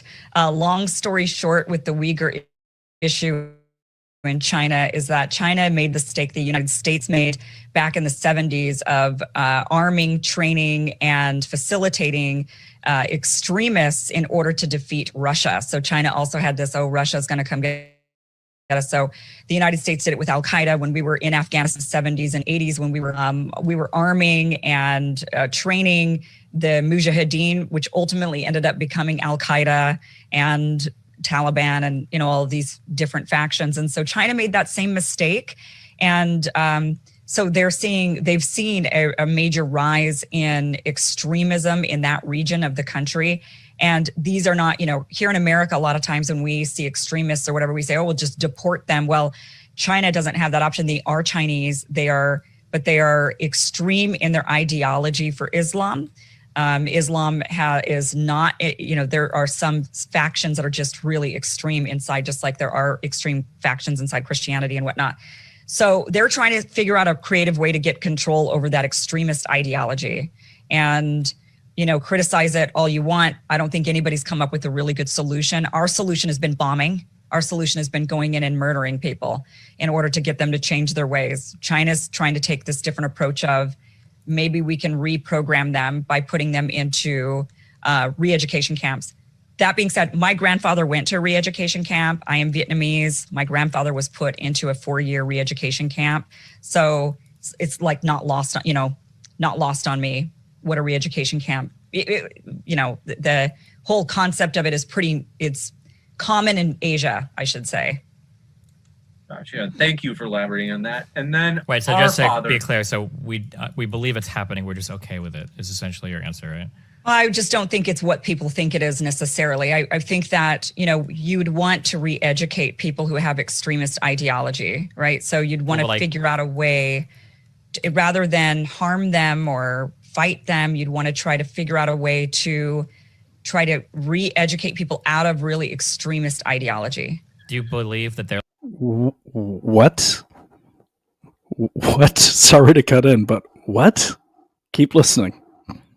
Like separating children from their families and everything in order to put children into re-education camps and whatnot? Yeah, probably. Yeah, probably. They're probably doing that. That's like it's not, to me, what's the alternative to bomb them? I don't think that's moral either. I don't know. I don't think we've come up with a good solution for battling extremism, for Islamic extremism. It's very different than white nationalist extremism here in the United States. Islamic extremism, they're able to raise armies, full-on armies, and take over complete regions of the world. So it's a real serious threat. And I don't know if anybody in the world has come up with a really good solution. I know that Denmark said, well, maybe we should stick them all on an island and isolate them and let them have at it out there. I don't think anyone's come up with a really good solution. That is China's solution. I do think it's better than bombing them. Are these millions of Uyghurs, all of them are extremists and require the eradication of their culture, or? Well, many of them, I'm not 100% certain, but if they're following Wahhabism, then yes. And Wahhabism has, because of Saudi Arabia's oil money, has been able to go and export this version of, it's a perverted version of Islam around the world using a lot of money. And they build mosques, they train imams, they then export a very radical version of Islam that, quite frankly, for people in the Middle East who are not Wahhabists, are very frightened of it. Gotcha. And next question. It's like Saudi Arabia. From Our Father in the Green says, does Destiny see it as an imperative to replace Biden and his administration successors with legit progressives in leadership in 2024, thus killing two birds with one stone? We don't even know right now what the fuck is going to happen in 5 months. I'm not looking ahead past that. Anything can happen in the coming months. It'll depend on how Biden's presidency goes. I have a hard time imagining anybody in their 80s running for re-election. Jesus fuck, but I guess it could happen. That it seems. I don't think he's going to rerun. I think he already said he wasn't going to, right? I remember that during the election, I think he said something about that. I don't know if that's been brought up again, but yeah, I don't know. We'll see what happens. Gotcha. And Robert Lescombe, thanks for your question, said, Kim, you are supporting a man who literally prefers letting people die so he can get reelected. Example, not wanting sufficient testing. Okay, well, that is that goes on. I mean, the conversation was actually about the Biden election and Biden-Trump election. And there are a couple elements I hope you caught there, where she was kind of doing the, I don't know, but that seems good. But she seems very, very focused on, okay, like they had to do it. I mean, she's comparing the Uyghurs. And look, there's militant Uyghur factions in, like, I believe in Syria. Okay. But 2 million? And she didn't even blink when he said, and women and children said, yeah. Now, I don't think she was agreeing with that, but she seemed kind of okay with it, in my opinion. So you saw the Hill one, the military-industrial complex, and then, so then this one here, I want to play this clip as well, because this is quite shocking. I don't know, there just seems I don't know what her deal is. Like, I just don't get it. Like, if you were against vaccine mandates, clearly you care about children, right? But I guess because she says they're Muslim extremists, it doesn't matter. She won't call it a genocide, even though the UN calls it a genocide. But like, yeah, like what? So Israel's committing a genocide, according to Kim Iversen. You can see it on a lot of her posts. But China's not. 2 million people? Oh, well, they're re-educating them. In another clip, and gosh, I hope I can find it because it's very important. She actually says that the forced sterilization of Uyghurs is not real genocide. Like, seriously? And I'll pull that up for you before the show, because now that I brought it up, it's only fair to her that I play it. I don't make you take my word for it. But let me play this next one. Now, this is more about the Uyghur prosecution in Xinjiang province. I'm saying it fast so I don't mispronounce it. It's always been one of those words that I'm not good at. But listen to this one. This is in response. You may recall that executive who said, no one cares about the Uyghurs. Okay. Yeah, here we go. Let me just get past the commercials for you. There we go. All right. Yeah, this. I mean, look. The point is, you have to look at. It takes work, and hopefully, this will help you not have to do so much work. I'm putting all these links in the description. Why am I doing this? Well, because I think once I recognize that there's several people who are saying the same thing or roughly the same thing, like they're in the same vein and they're defending the same 4 countries, it's a little weird. The gray zone, for instance, they all say the same thing she says. Max Blumenthal, his stance on Israel is the same one Candace Owens is parroting, and several other influencers. But that's alarming because these people that I just mentioned are at a minimum friendly towards things like MAGA communism, which will end the show with, so you can see it's a real thing, which was founded by Jackson Hinkle, who, if you look him up on X, I think he's a Russian. I think he says he is. He's living in Russia. You've probably seen. I'll put it up, but let's just play this one, and we'll see what you think. And then I'm going to probably wrap it up and have to continue this because there's no way to get through everything and still make sense because it got so late. But let me go ahead and put this one up here. Okay, so this is when she was still on the Hill. And the headline reads, billionaire investor Shamath Palihapitiya says nobody cares about the Uyghur genocide. And that was January 17th, 2022. Reposted by CNBC, but they might have done the original thing here. So I think he said it on that, and then yeah. that quote. Nobody cares about the Uyghurs in China during a podcast episode with Jason Calacanis. Let's watch. Nobody cares about nobody cares about what's happening to the Uyghurs. Okay, you bring it up because you really care, and I think that's nice that you care. The rest of us don't care. I'm just telling you a very hard. Wait, you're saying you personally don't care? I'm telling you a very hard, ugly truth. Okay, of all the things that I care about, yes, it is below my line. Chamath Palihapitiya is part owner of the NBA's Golden State Warriors, and the Warriors denounced Chamath's remarks amid the fallout, but did not actually use the term Uyghurs in the response, saying, quote, as a limited investor who has no day-to-day operating functions with the Warriors,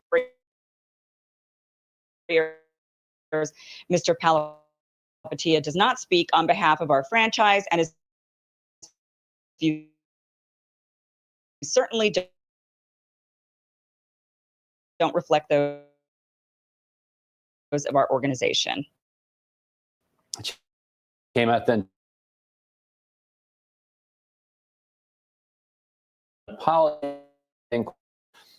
In relisting, I recognize that rights matter, whether in China. The Democratic Party provoked a response who called out the billionaire.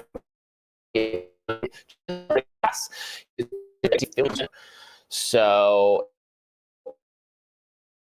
yeah, I mean, I think that's about rights and civil liberties, and then just to say why would you even say that if you actually don't say that, don't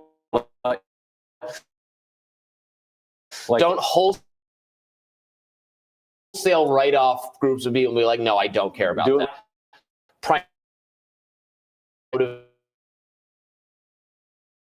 Motivated in working on their issues or something, because like specialized or whatever. But so that would be fine. You just handle that way. Yeah, it certainly came across as very heartless, whether you agree or believe, what is going on in China and the Uyghurs or not. I think that it is sort of a heartless, sort of blunt way for him to just say nobody cares. And I think in a lot of ways, unfortunately, though, I do think he's right. I do think that there's just a lot of people who don't care about human rights abuses that are going on around the world, whether it be whatever they think is going on in Xinjiang. I know that I don't agree with the narrative that's going on. I don't believe that there's a genocide going on in China in the Xinjiang region. I think that's a narrative that has been cited. I mean, Fox News, CNN, and CIA, everybody haven't yet to see real evidence of this. I found that, when it comes to even the Rohingyas or any other human rights going on around the world, they're not putting that into their bucket of this is what's most important to me. Right now, obviously, we're talking a lot about the Uyghurs. We're talking a lot about China because the U.S. is war posturing against China, trying to justify building up more of the security state, flexing its muscle. We're never going to go to war with China. I mean, that's just like a ridiculous thing's not.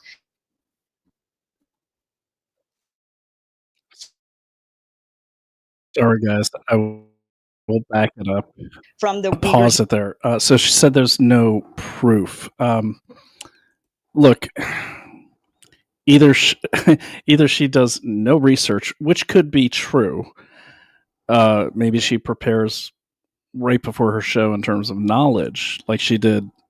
She attacked Tim Pool recently, or like in April or May. She'd been on his show too, back in like 2022, and then she just recently attacked him, and because he went to a secret meeting with Benjamin Netanyahu. I definitely will get that clip up because it's hilarious. I personally like Tim Pool. I think he's a very objective thinker. I'm sure he has his biases. He hasn't said anything that I've seen, and I listen to him often, that seems to be trying to sway people in one way or another. Okay, and he kind of makes a point of saying that. But she was talking about, he had a secret meeting revealed. Tim Pool had a secret meeting with Benjamin Netanyahu. Well, it wasn't secret. It was Tim Pool said it on his show. She didn't reveal anything. He revealed it.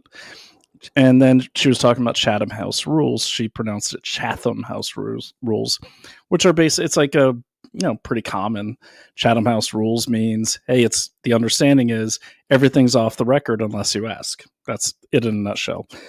She goes on to say it was never meant for journalists. Like it's some big secret deep state type of rule, It's like my mom used to use Chatham House rules when my mom didn't even go to college. She knew what it was. And she'd be like, okay, Chatham House rules if we go out for ice cream, because that's like a bunch of brothers and they get jealous. So don't tell them, and that was pretty common phraseology. But she said there's no evidence. And look, because I never make you take my word for it. Let's just get there. The evidence I have now, granted, is from the UN. I think that's a good source because if Donald Trump was anti-China, as I am, I'm a China hawk, you would think the UN, like they often do, go completely opposite of the direction he goes. Okay, so, but they didn't. And granted, this, I don't think it predates him. Yeah, so this report finally got published in 2022. Now, to be fair, the report was published after she did this particular broadcast and certainly after the Destiny one, but she has continued to go with this stance. Okay, so here's the UN, United Nations report. China responsible for serious human rights violations in Xinjiang province, UN Human Rights Report. Okay.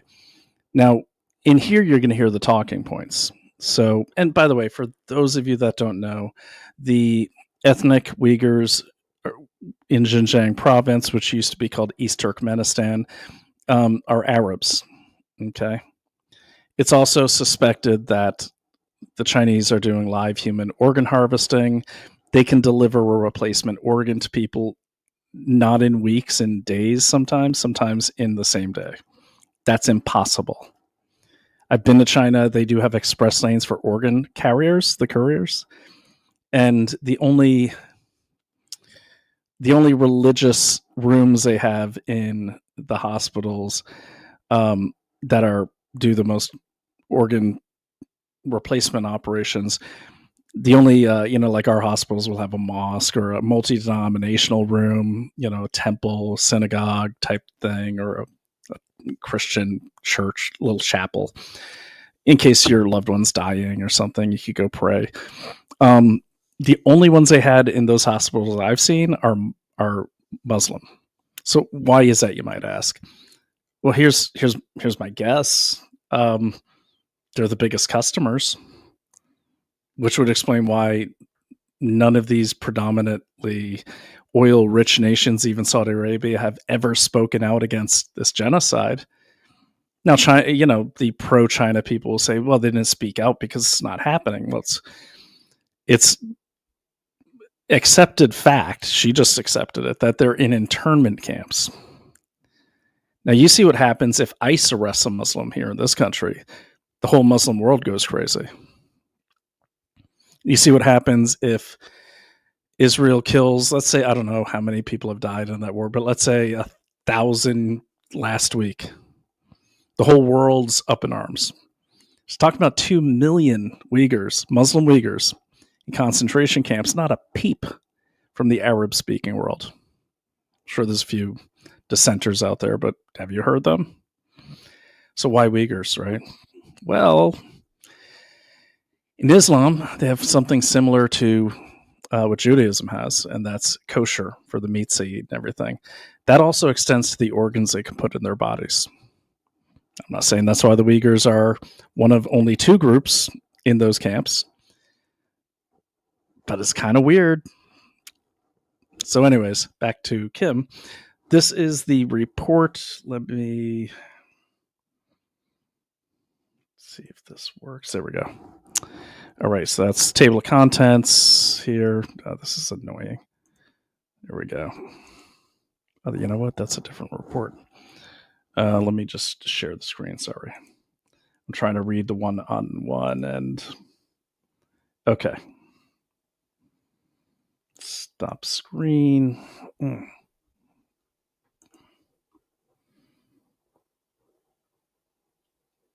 And here we go. Let me get this up. I'll just do the whole window. There we go. That's easier. All right, here it is. All right.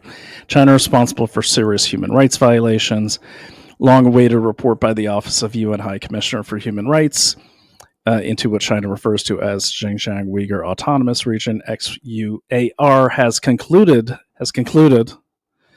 that serious human rights violations against the Uyghur and other predominantly Muslim communities have been committed. The report came out August 31, 2022.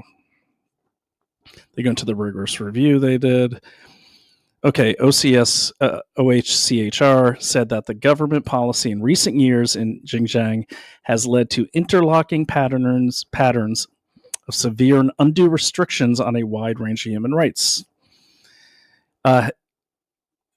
Even if the VETC system has, as China says, been reduced in scope or wound up, that's like the surveillance system made by Hikvision, which is right up the street here in Massachusetts. The laws and policies that underpin it remain in place, leading to an increased use of imprisonment. The systems of arbitrary detention and related patterns of abuse since 2017, said OHCHR, come against the backdrop of broader discrimination against Uyghur and other minorities. The other minorities, by the way, are the Falun Gong. I know this is dark. I've talked about it before. The Falun Gong, and one of the main guys in Falun Gong, that is the practice of no alcohol, clean living, and they don't agree with same-sex marriage. It's really about being the most pure human you can be. That's not the meaning of it, because I don't practice. I don't know much about it. I've read enough about it. But, the guy who founded Epoch Times is a Falun Gong leader. Okay, and I know a lot of people at Epoch Times, and a lot of them practice Falun Gong. So you may have seen these people in the parks. It looks like they're doing Tai Chi and stuff. Sometimes that's just Tai Chi, but you're also seeing Falun Gong. And Falun Gong had a massive following, and they're very peaceful. They're not a militant group by no means. As I understand the story goes, the only crime they did was they were kind of accepted, but they just got too big, I guess, for the comfort of the Chinese Communist Party. They did a violent crackdown on them. Now the Chinese say, they committed crimes and they hacked our system. I understand they hacked a broadcast or something, which is kind of cool. But they're the other prisoners in there. So what do they have in common with the Uyghurs? No alcohol. Okay. Clean living. Good organs. I'm not saying that's the reason they're there. I don't have that proof in front of me. I have proof, but I don't have it in front of me, so I'm not going to state it as fact. You would think they have a lot of dissidents they could lock in concentration camps. Non-members of the Communist Party? Nope. Only Falun Gong and Uyghur Muslims.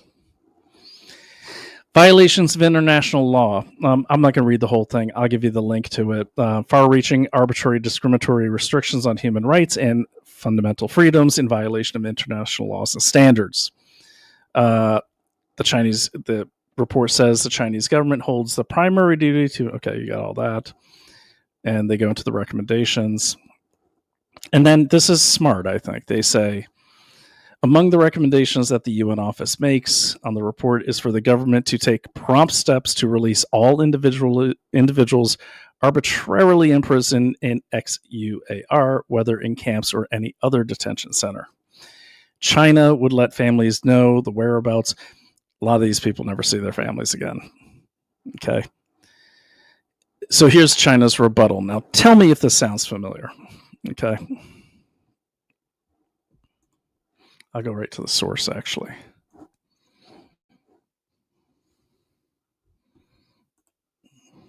Okay, so we're going to share the screen instead. Oh, there it is. Yeah.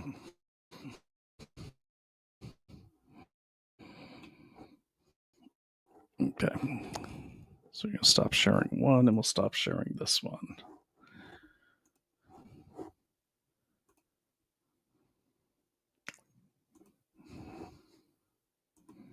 Okay, so this is Chinese rebuttal to the report. It's China-UN.ch as in Charlie Hotel. All right. So their response.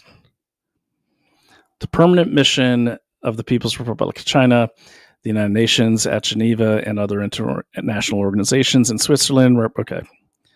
We'll get to their response. Here. Okay, so it's official government seal. And I want to get to the point where they basically say they have no choice, just like Kim Iversen was saying. Xinjiang's fight against terrorism and extremism is both necessary and just. Terrorism and extremism are a common enemy of humanity, a target of the entire international community. Terrorist forces, by means of violence, sabotage, intimidate, and wantonly trample upon human rights, slaughter innocent people, endanger public security, and create fear and panic in society. Okay, you got it. Now, I want to point something out here. We're not going to do this tonight. I wonder what their definition of terrorism is, or what a terrorist is. Because don't forget, in this country, that changed. Don't forget that while Joe Biden was president, they had white Christian nationalists listed as the biggest threat to national security. The white Christian nationalists. I was on the FBI's website. You probably all remember that. I'll put it in the description. Okay. So you go on, we all know terrorist activities. In an attempt to split Xinjiang from China, terrorist and extremist forces have long ganged up to stir up trouble. They distort, fabricate falsely Xinjiang's history, exaggerate the cultural differences between the ethnic groups. Well, they're different. They're ethnic Muslims. They're not Chinese. Instigate ethnic division and hatred.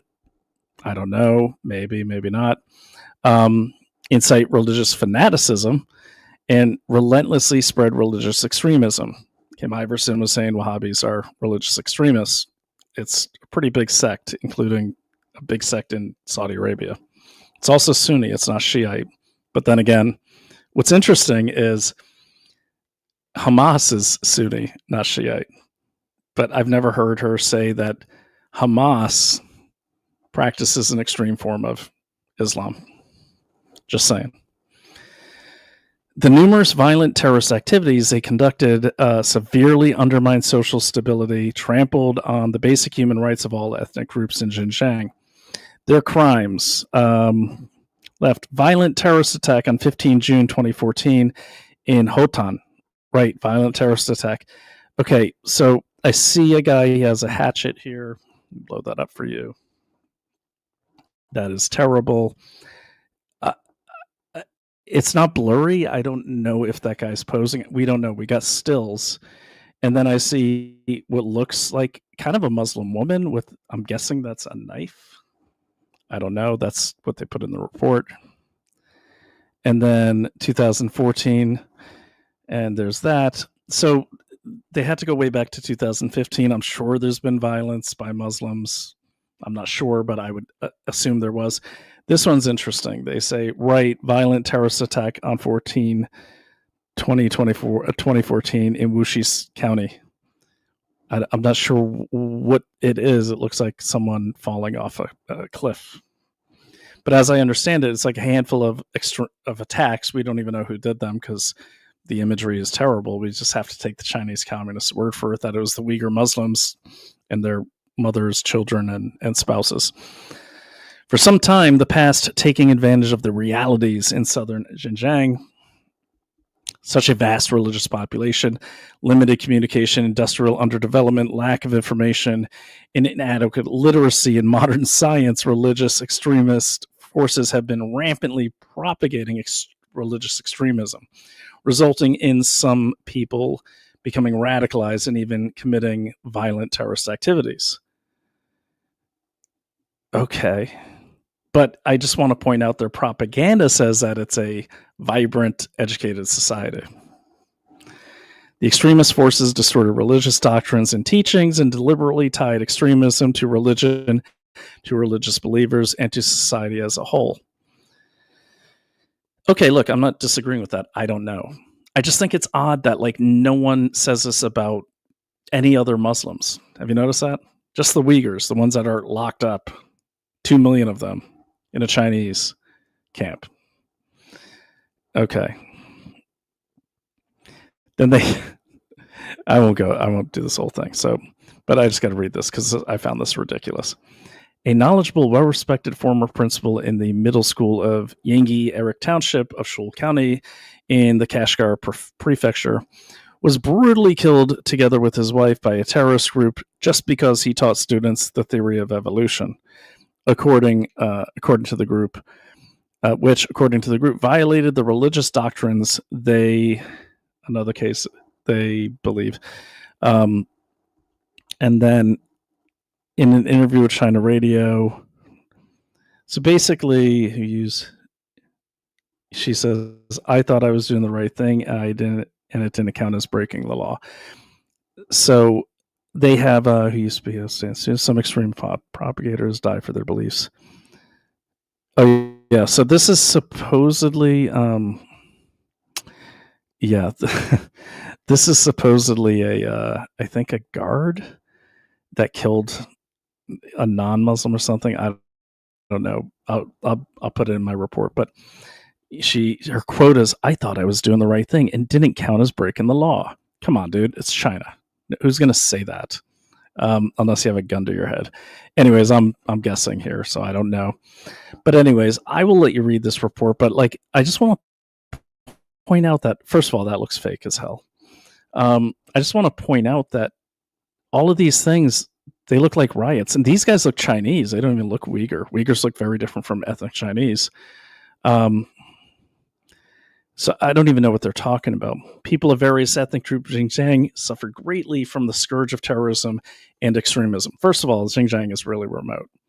Okay, it's not like Wuhan. I mean, it's pretty far out there to the west. So, not saying nothing bad could happen. I'm just saying, if these huge atrocities were happening and China wanted to make their case with all their technology and all their reach into international media, we do know they made a deal with Reuters, AP, who else? NBC, 2015 and on to the present day, to coordinate all of their headlines and coverage with Xinhua News, which is the Ministry of Propaganda, forward the public face of that for the Chinese Communist Party.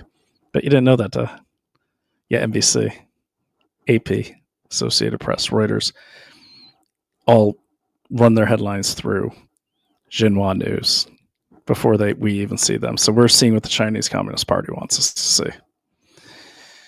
All right, so they go on and on. But look, I'll let you read this report. We don't have a lot of time to get through it right now.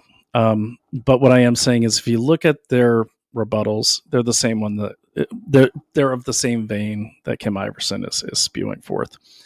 So let's get another. I want to keep playing that other clip here, and then we're going to wrap it up. But I do have to show you one connection that I found, and I had to find it on that archived Wikipedia. So let me just load this up.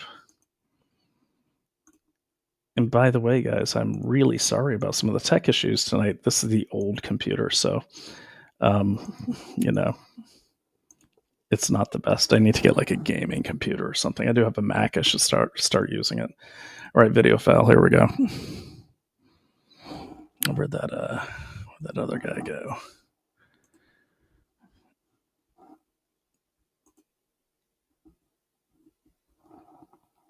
Okay.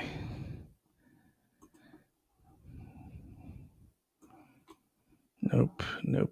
Let me find it. Sorry, I took down that video. That was so good for you guys to see.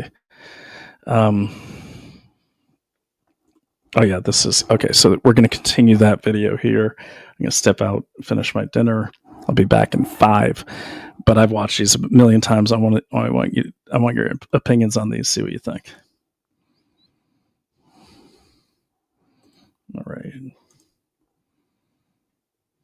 Damn, it's like riding a bike. Like, it's hard to do. We haven't done it for a while. I've been out of touch because I've been researching, but yeah, here we go. So I think it left off in the same spot.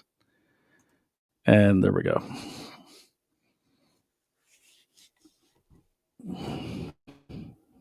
Oh yeah, this one's a.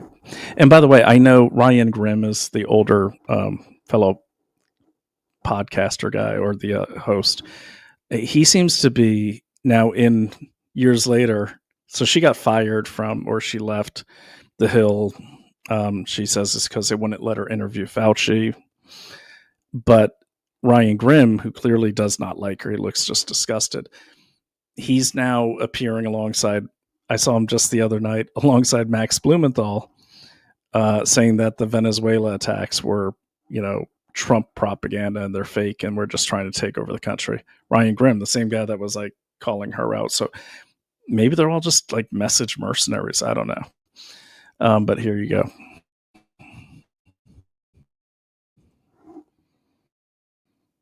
And fighting in Syria and Iraq.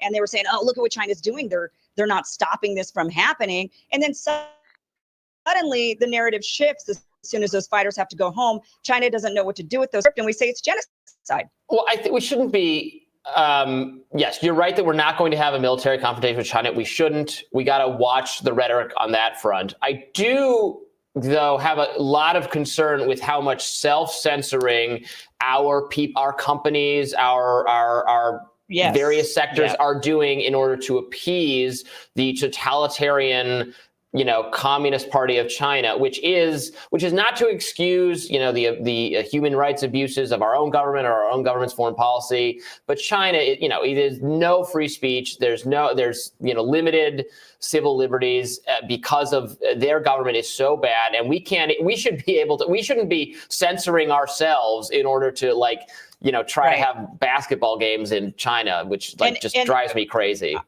And I will say that is absolutely where I agree with you on this. I think that China is a problem, a really big problem with how much they control our media, how much they control our entertainment, how much they control our businesses. I think they're a giant problem because they are ushering us into this hyper surveillance, lack of individuality, a lot of tracking and digital money. There's a lot of it we're shifting towards that are very China-like that make me extremely uncomfortable. And none of these companies can really speak out against China.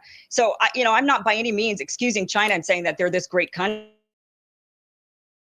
And they've definitely singing a Uyghur for many years. That's why so many. But I just don't buy into narratives of genocide when I haven't yet seen the actual evidence. I don't see the bodies. I don't see the refugees. I don't see the gory photos of people being mutilated or murdered. I need to see it in order for me to personally believe it. That's just my standard of evidence that I require. We did but what I don't like. So no, go ahead. Well, what I don't like is that anybody, including, this gentleman who, maybe made seemed to be flippant remarks. What I don't like is that anybody who then counters it and says, look, I don't know if I even believe this or, I haven't seen anything to believe it. Suddenly we're all called genocide deniers and we're demonized. And we've seen this playbook before, even recently now with what is going on with the pandemic. If you counter the narrative and they tell you have to believe this without evidence. Yeah, let me just cut in here. So I just want to state what she's saying there. This is 2021. If you counter the narrative now on Israel and you say, well, I don't believe that, that's bonkers, suddenly you're attacked and you're Mossad. I just kind of want to point out the hypocrisy here.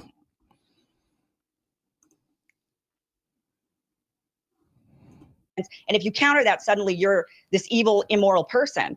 We did run, so at Reason Magazine, Reason.com, I encourage everyone to look at this. We had an interview with a Uyghur woman she was in the office. I met her, who had been incarcerated in these camps. And the experience she described to our reporter was just horrific. I haven't been there. I don't know what terminology I would use to describe the situation there. I think the points you raised are interesting, but what she described was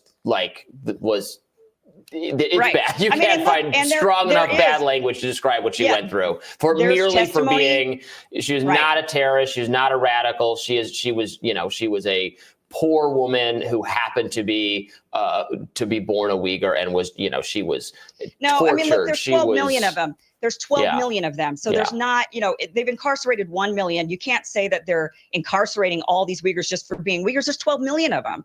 So, and we don't have those numbers. They're not incarcerating the vast majority of them by, 10% is well, they not might not be everybody. incarcerating all. I'm just saying they are clearly treating some of them really badly, and that can be, condemned on its own. I think we probably. I just don't think it's genocide. I think we probably agree here on more than we disagree here, in the sense that if you're not acknowledging that they put 1 million people into these camps, but we don't want. I think people do get confused over the terminology of genocide because it brings to mind the Holocaust, and the Rohingya were victims of a lethal genocide.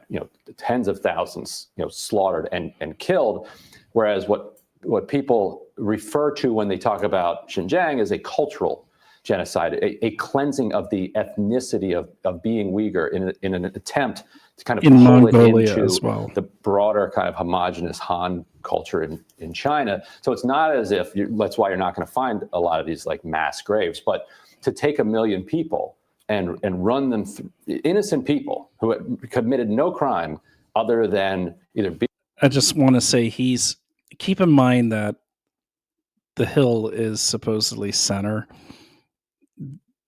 There have been hundreds of thousands of people who have disappeared, especially at the beginning of the pandemic. Most of them were between the ages of 21 and I think 28, which is actually, according to the World Organ Transplant Congress, which, by the way, happens to be led by one of the head doctors who founded Moderna. That's like the prime age for healthy organs for transplant. So he is kind of glossing over it as well. And that's a lot of that is in further UN reports and other independent reports. And I have a very good friend who was in a re-education camp and I believe might be down in Oregon as well and had escaped. So just for context, he's kind of softballing it too, but he's clearly disgusted and he's right. Like, she's like, well, they're not all in camps. There's only 1 million. Like, what? Like 1 million people? And he's also right too. Cultural genocide is also includes forced sterilization and erasing of people's language. They can't have babies. They're basically just cleansing them. They're in the cultural genocide part of it. It's not all at once. But think about that. It's kind of like when that PBS lead counsel, who one of my friends and colleagues helped take down when she was at Project Veritas.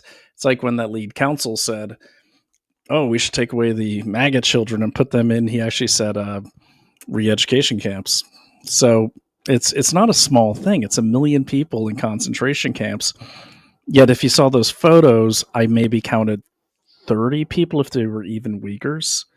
So that'd be like, yeah, he's right. Like some white guy blows a car up outside a bus station and kills 5 people. Should they lock up and re-educate all the white men in the United States? He's making a point I agree with.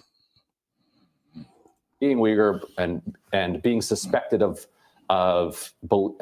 maybe having some friends who believe something that the Chinese government doesn't want you to believe. To put 1 million people through those camps is something that we could say is horrific. It's bad. Yeah, I mean, I definitely agree with you that, when it comes to the incarceration, I don't think that they're trying to eradicate the Uyghur culture. I think that they're actually trying to restore the historic Uyghur culture, which is with wine and dancing and women and men being able to mingle. When the more fundamentalist Islamist groups came in and started to convert people into more fundamentalist Islam, the women were told to wear burqas to cover up. They weren't allowed to mingle with men. And that is what China has made outlawed. They've outlawed that sort of fundamentalist, more radical form of Islam, like what we saw rise up in Iran, rise up in Saudi Arabia, rise up in Afghanistan in the 80s.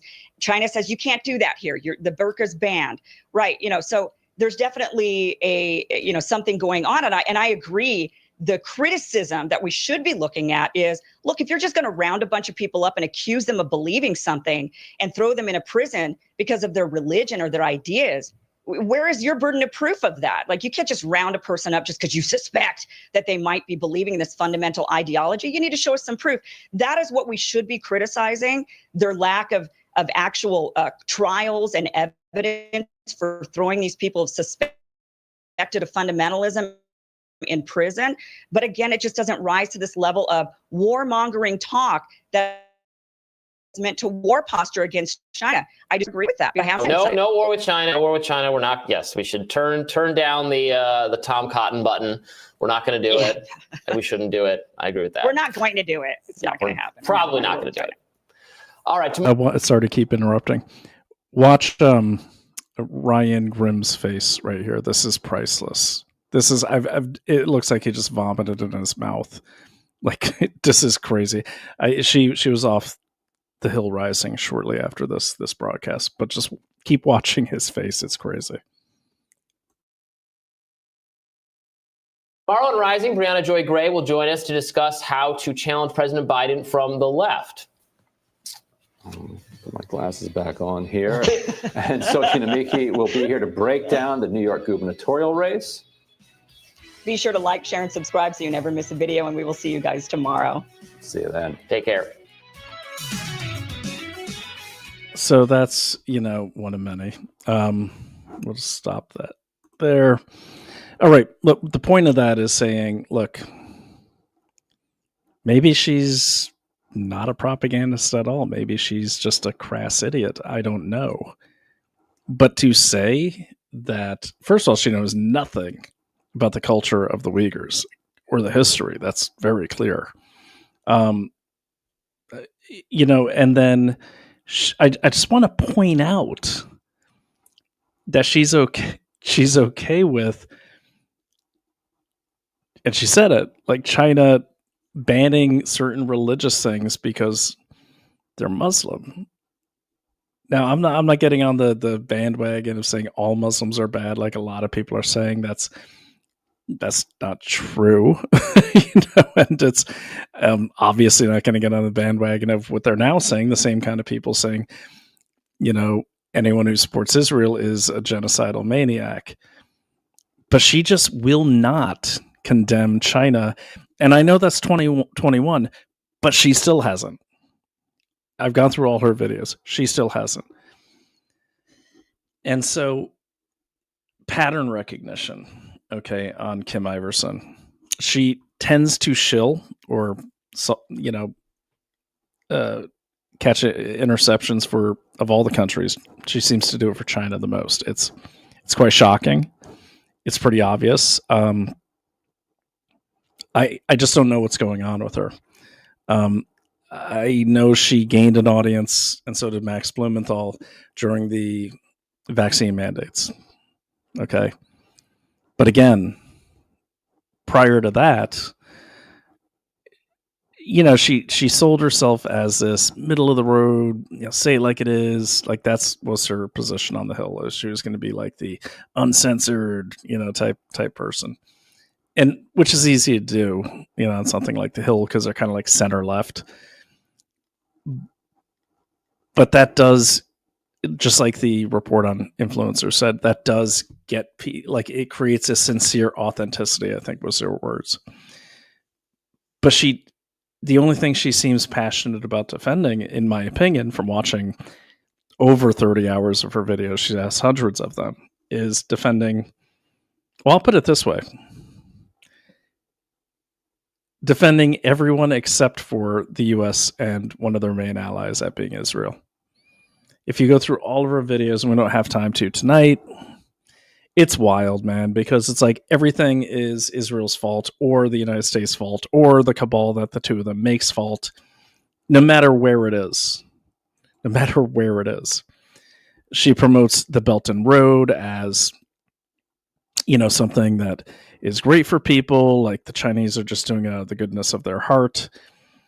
It's unbelievable. Okay. And I think, it's just unbelievable how much she shills for them. It's crazy. And I'm working on a Substack that will actually be done, which will have all of this. So really quickly, a couple sponsors. before it gets too low, I got some comments. Here we go. NeoTwit reposted this room. Hey, NeoTwit, thank you. I appreciate it. Thanks for coming. Clip keeps cutting out. Yeah, you know what, Ernest? Thanks, Cousin Ernie. It's the old computer. I don't know what's going on with it. I just, I put some new RAM in it, but it is what it is. So I'll just do this on the old Mac next time. I just like the big screens, but this all-in-one is getting kind of old, and who knows? I may be too far from the Wi-Fi. That's a small house, but you never know. But yeah.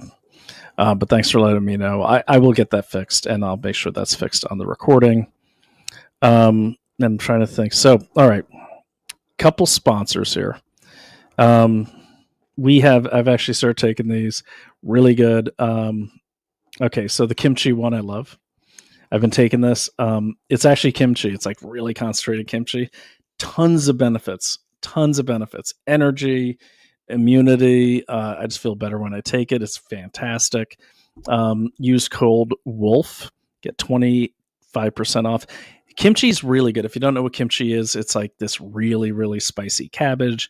It's made in Korea. They pack it in a jar. If you got into a Korean barbecue, it's those little plates they give you that you snack on while you're grilling your meats. Those spices and everything like that, they're really good for your gut health because they pretty much vaporize any parasites that are in your darn colon or intestine. So, it's, as gross as that sounds, that's the basic science of it. But you can't eat kimchi every day. It's too spicy. It doesn't smell that great. But the pills are great because they don't smell. And you pop them in the morning, and it's almost like you've got yourself a little army there, like vanquishing, the bad guys that are in your gut. Of course, in Kim Iversen's gut, I guess those would be Israelis and Uyghurs. But that's what's great about Kimchi One. So Kimchi One from Brightcore. Naomi just interviewed the CEO. She's great. Really understands gut health. And gut health is important because, especially if you got a little extra inches down there, like I got a couple, especially around the holidays.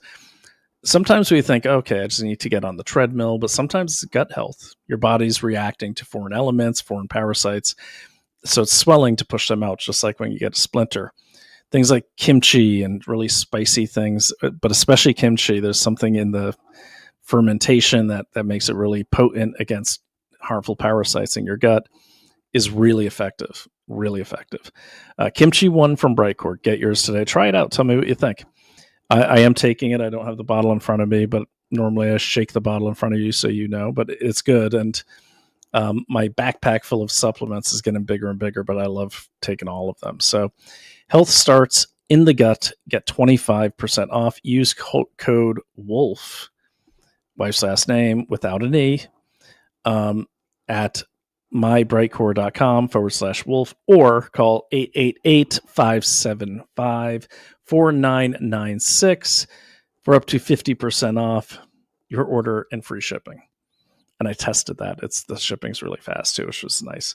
And then our other sponsor is, speaking of China, is, where'd they go?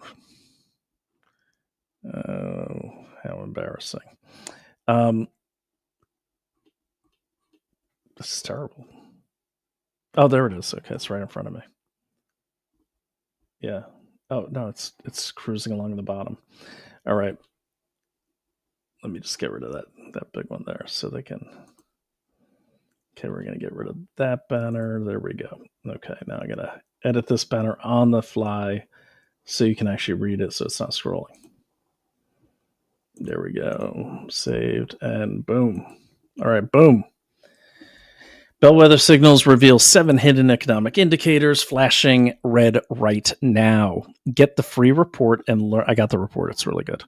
And learn how to protect your savings with gold. Download today. Go to clout.gold.com. If you forget that, it's Daily Clout. So it's clout, CLOUT, gold.com. Really, really great gold company. I have outed several of these gold companies for being frauds. These guys are fantastic. And I'll just pull up the website so you know where you're going to. Really good company. Very happy with them. I love these gold companies too, especially as sponsors, because those free reports they get, especially if you like knowing what's going on in the world, they tie right back to a lot of the geopolitical things we talk about on the show. So, for instance, China right now, for those of you that think they're not trying to take over the world, they are. It's not going to look like Red Dawn. They're buying up a ton of gold. A ton of gold. That means there's going to be a shift away from the prime currency being the US dollar. But that means what's bad for the dollar is good for gold. So as you all know, gold has gone up. I think it was like at the beginning of the pandemic, 2020, 2021, I believe it was like in the thousands, and now it's way over 4,000. It's insane. Like gold was never like the thing you'd invest in. It was like the old people thing, right? But it's one of the best investments I could have made. I wish I made it in 2000 because I'd have a lot more money now. I'm invested now, but understanding the geopolitics of what I talk about on this show, even with the influencers, it's very exciting to have an investment where you can actually learn how to see how geopolitical events affect your investment. And gold is one of the only things you could do that with because it's a lot easier. It's a lot less multidimensional. But if you go to American Alternative Assets, great company. Just fill out the thing. They're not going to spam you. I tested that out too. They actually have gold IRAs as well. And like all the other gold companies that have sponsored this show, they will ship your gold to you if you request it. It's going to cost you a lot of money because gold's heavy, but you actually do own gold when you get it. And again, check out the charts on gold. Just type in gold to Yahoo and you'll see the chart. Great investment. And it's going to remain a great investment. I can guarantee, like what China will do is they'll create some upheaval that actually drives the price of gold down so they can scoop up more of it. But here's what's really telling. They won't let Chinese citizens buy gold, only Chinese government or members of the Chinese Communist Party. Very, very telling, and senior members. It's a great hedge, but it's also a great investment. You just can't go wrong with this. So again, there it is on the bottom. Okay. Go to cloutgold.com. Okay. And get your free report. And you won't be sorry. It's definitely worth it. And these are really good reads. You're going to learn so much. And you can actually call these guys anytime and they'll kind of explain the report to you and not even try to sell you anything. It's a great company. They've been around for a long time. So I've done the due diligence. They're very good. So again, one more time, you are going to go to CLOUT gold.com and get your free report today. Even if you don't invest, get that report. Okay, so we can start having a discussion about it. I bought a mixing board so I could start taking calls. Bought the wrong one. Dexter Taylor, currently in prison for doing nothing wrong, but I've had him on the show before. He recommended something. Dexter's a genius. I should have listened to him. I bought the cheaper one, the cheaper mixer, and I can't run like live calls through it. So we'll get that fixed because I want your live calls. I want to start having the discussion be more dynamic. All right. So that is that. Removing that. Okay, so where should we wrap this up? Aha, yes. So here's what I found. All right, so I was very curious about her. Okay. And what I did was I just kept digging. Sometimes you just got to grab onto a little, this and that. And I don't mind sharing my notes with you. Make sure I'm not giving anything away. No, I'm not. Okay, so this is just my Microsoft notebook, but I will let you see it while I'm looking for so you're not bored. Okay, so stop screen. There we go. And then add screen. Okay.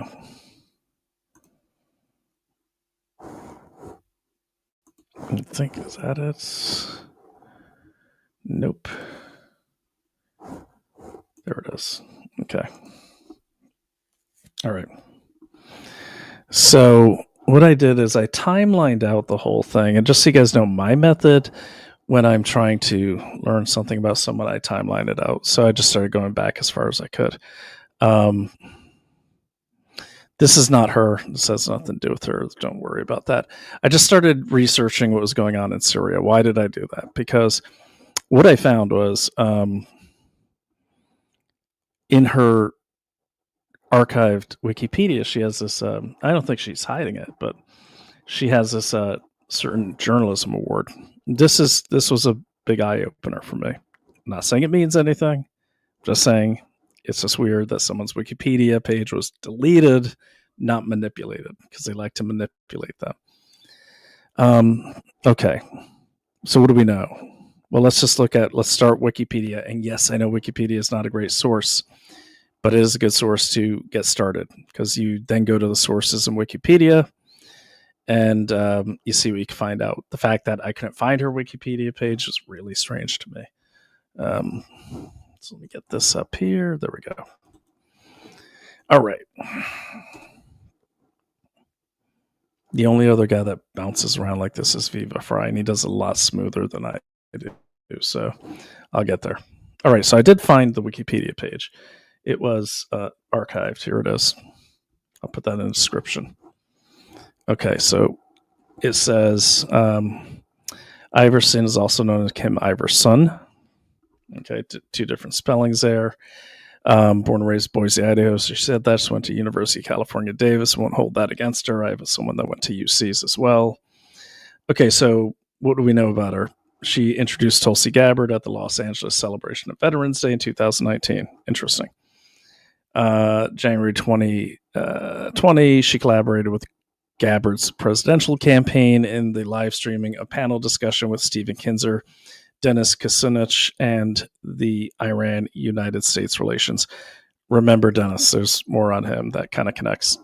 So they go on to say she was in fashion, she was in Maxim, she was a model. Okay, and they talk about her being on the Hill. And then, so here is where it gets a little... I found this down here, this... pro-Assad lobby group rewards bloggers for both left and right.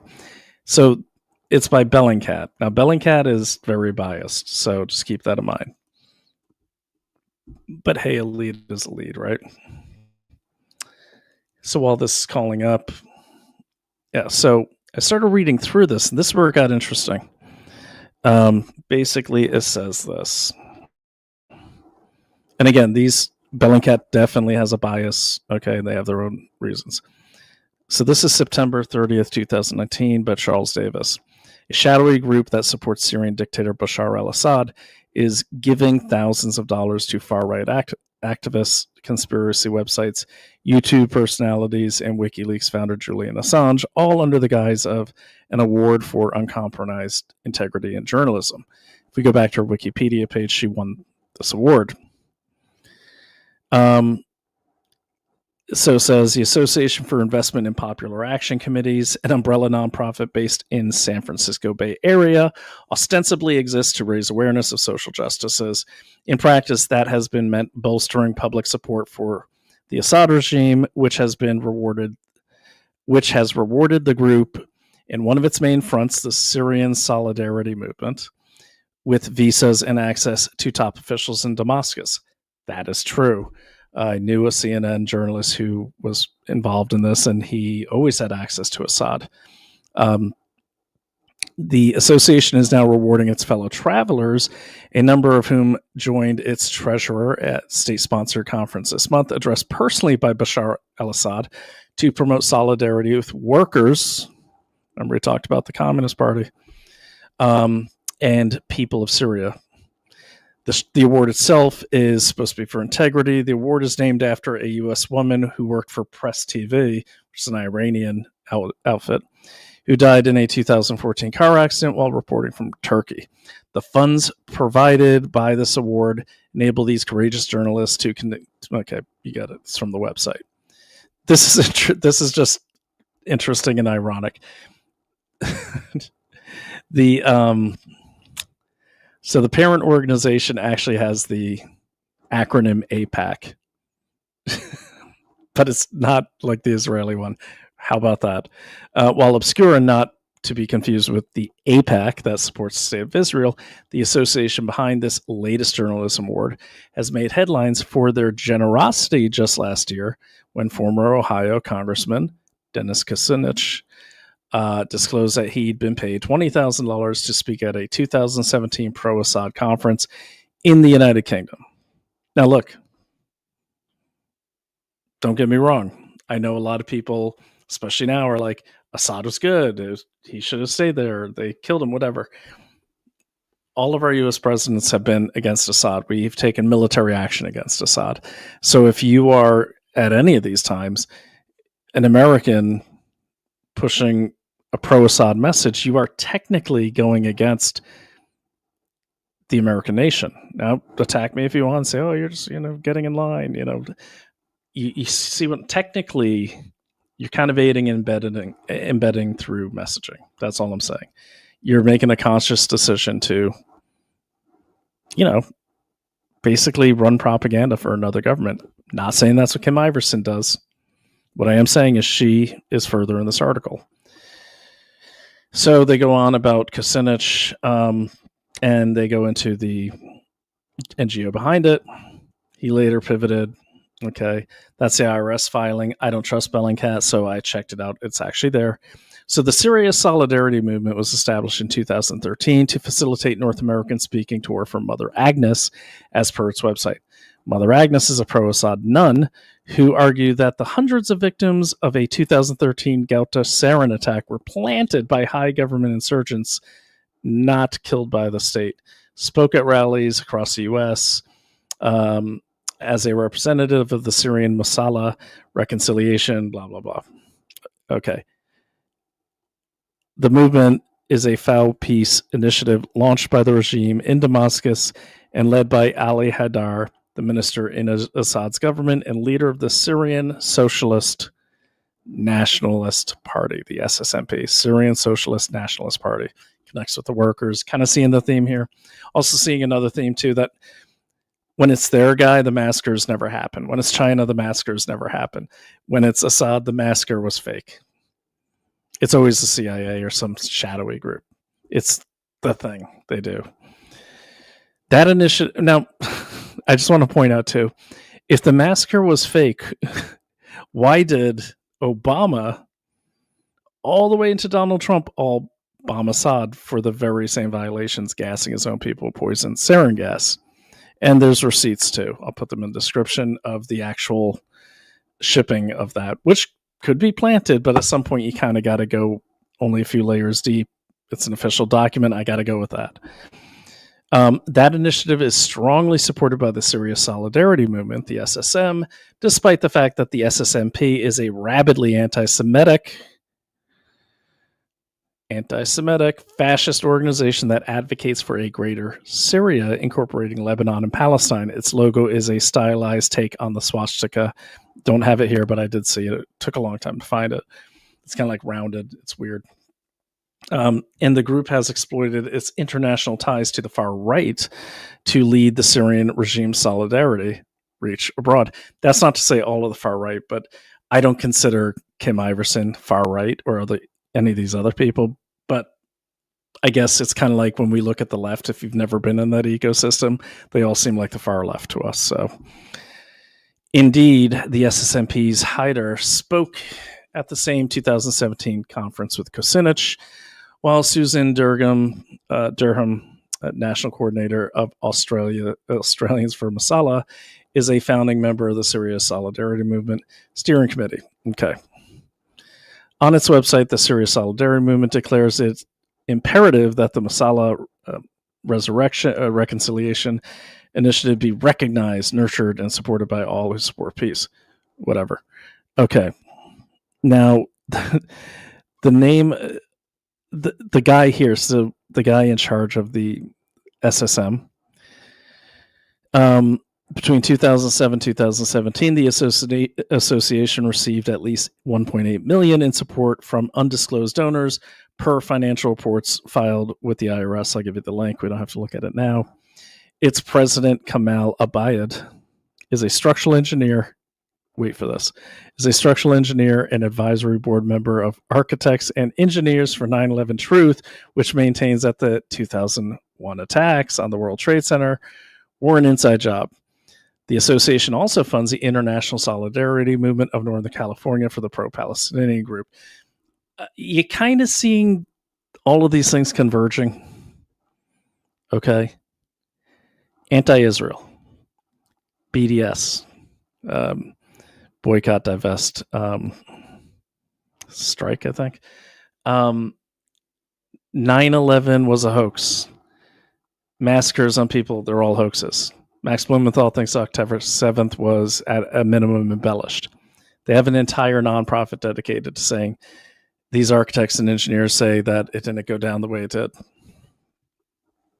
Well, I was in New York shortly thereafter.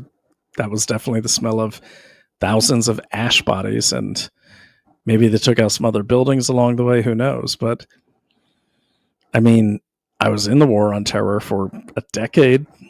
Okay. So anyways, what I am saying is so many of these, I don't want to call them conspiracy theories because I haven't researched them thoroughly, because honestly, like, having been involved, maybe I'm biased in terms of fighting back against terrorism at the time. But I will say that all of the same people carry all of the same beliefs and theories. World Trade Center was, an inside job. The Israelis are bad and evil and responsible for everything. What else is there? Now we have Assad didn't actually gas people over a few decades. There's no real good proof. So a lot of these like architects that you see and everything, they belong to this group, which funds these people, which is funded by the Syrian Socialist Nationalist Party. Who else do we know that were socialist nationalists? The Nazis. Okay. And they have a swastika, just saying. Okay. Paul LaRuti, the group's treasurer, describes himself as a former U.S. government advisor to Saudi Arabia, is a fixture among Bay Area Palestine activists with whom he has often clashed due to his own associations. LaRuti also frequently appears on Iranian state media. You could go watch it at that link. In a May appearance, Press TV, marking the Iranian government's International Quds Day, he spoke alongside Holocaust denier Kevin Barrett. That's another theory. Holocaust denial, 9/11 denial. Israel's bad. I mean, it's like one of those songs we sang in camp where you keep adding to it. The September 11th false flag attack was perpetrated by extreme Zionists as part of the long-term conspiracy aimed at world domination. This is the Iranian group saying this. These are the same talking points that some conservative commentators are getting a following. People saying, oh, it makes sense because I trust you. There's not a lot of evidence for any of this. There's no evidence showing that Israel had anything to do with Charlie Kirk's murder. The same people are pushing that as well. The same people. LaRuti, for his part, argued that the U.S. foreign policy was dictated by Israel. There's another one, arguing that officials who are supposedly appointed by Trump are actually appointed by Tel Aviv. Sound familiar? Blah, blah, blah. It's the same thing. It's all coming from people who are Americans or, foreigners who are in bed with Iran and Syria, in particular Assad Syria, who are the socialists, right? It wasn't the first time Barrett LaRuti appeared in tandem. Okay, I'm not going to go through it all. Yeah, and they say it too. The Syrian Solidarity Movement has republished Barrett's claims that the chemical weapons attack in Syria are rebel false flags designed to spur a Western humanitarian intervention that never came. Here's the thing. This goes back to what I was saying about both sides are being attacked by the COMINTERN. When in saying this, they are saying that not only Trump, but also Obama were lying to the American people about what really happened in Syria. That matches the pattern I'm talking about how this is a nonpartisan attack, like they're going after everyone. Okay. So LaRuti has also suggested Jewish financier George Soros may be funding the boycott, divestment, sanctions. movement to subvert anti-Israel activism, which is weird because the other guy that actually funded it, that's mentioned here, is actually one of the founders of it. When it comes to Syria, and I agree with him on George Soros. Soros is a chaos agent. That's how he makes his money. When it comes to Syria, Liberty has not just aided the regime at home. In 2014, he went to Syria to serve as an international observer for a sham election that Assad won with 88.7% of the vote. While in Damascus, he and others observers were hosted by the International Union of Unified Ummah, an Iranian NGO. Okay, let me get down to the bottom.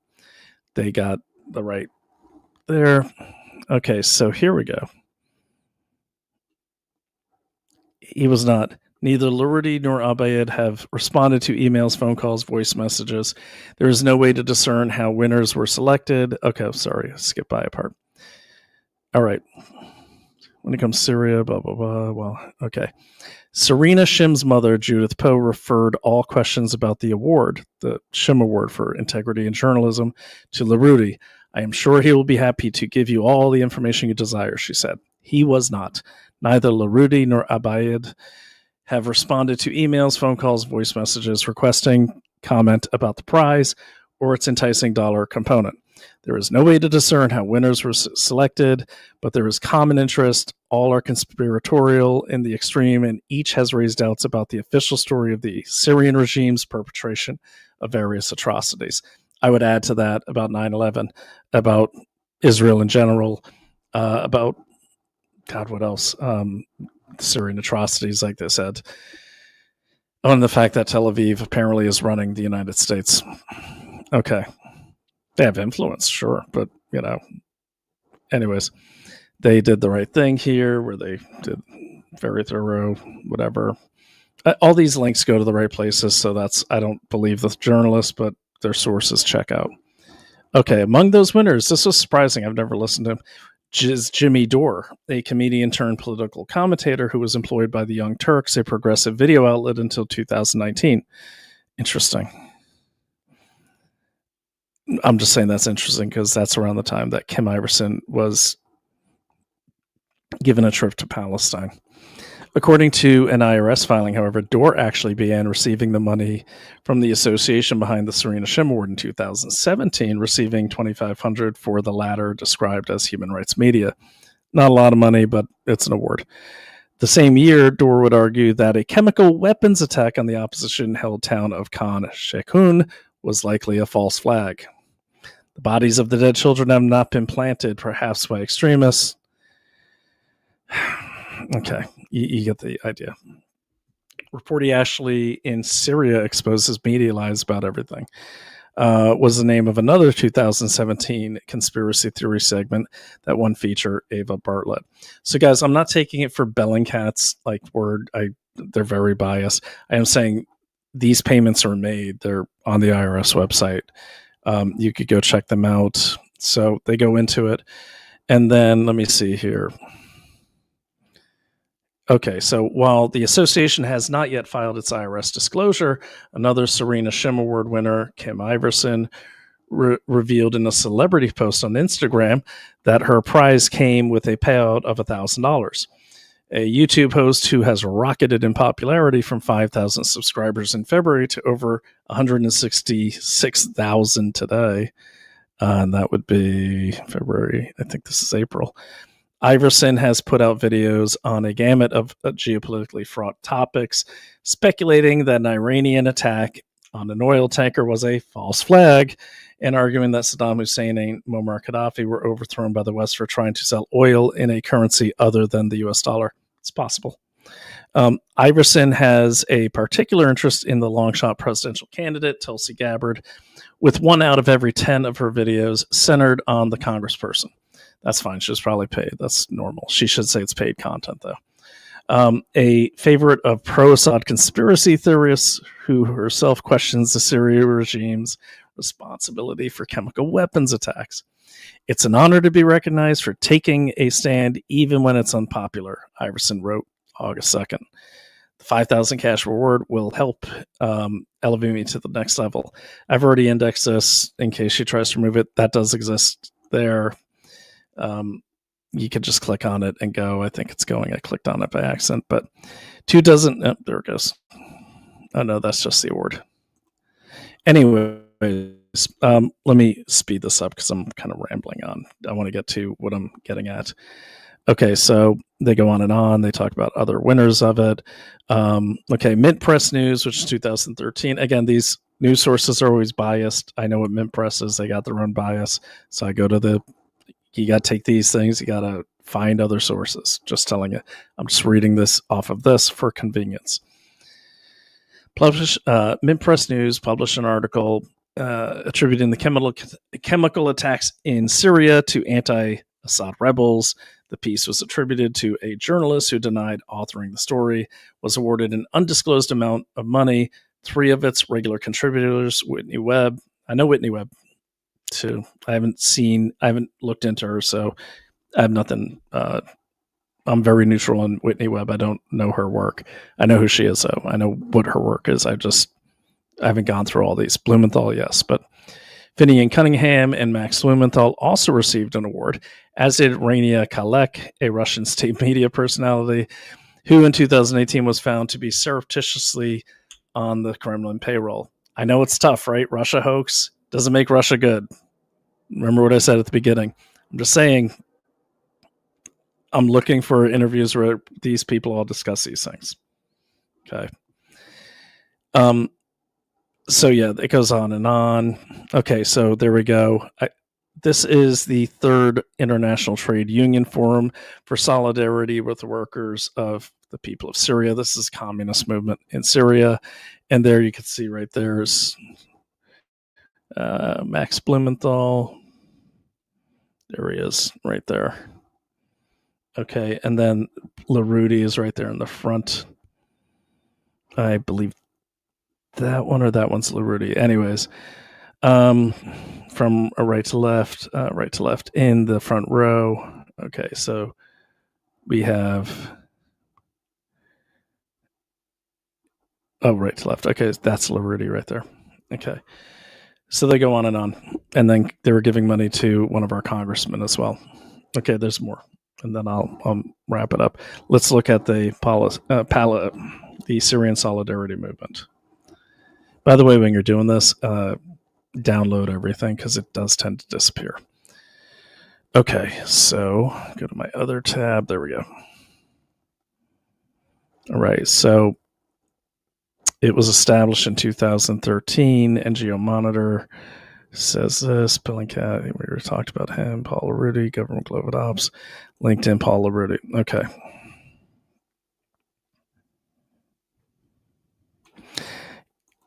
Yeah, so they go on and on, but basically, here's how this works.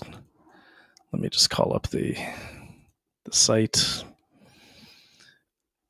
Copy. So basically, the Syrian Socialist Nationalist Party funds that